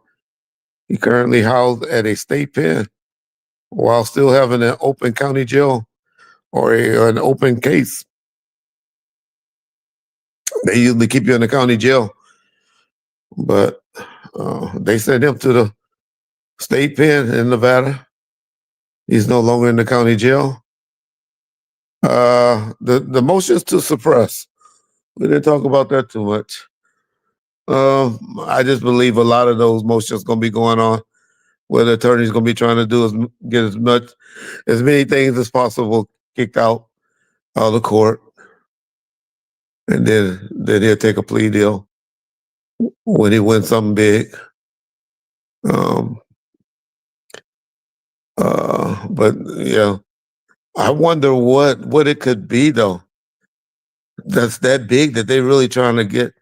What could Keefe D be that stupid to still have in his house that the defense attorney feel is the first thing that they need to be asking the judge to kick out?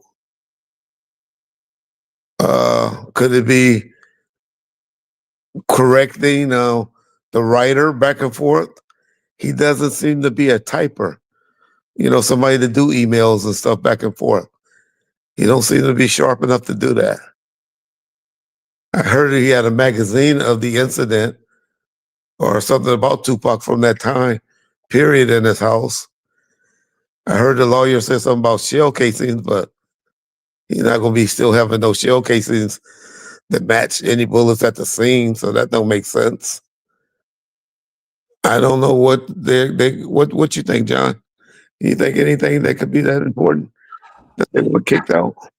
I would think it's the draft, like you said, the draft of the book, or maybe recordings of interviews that the book writer did with Keefe D to draft the book or something. I don't know. I would think it's something with that.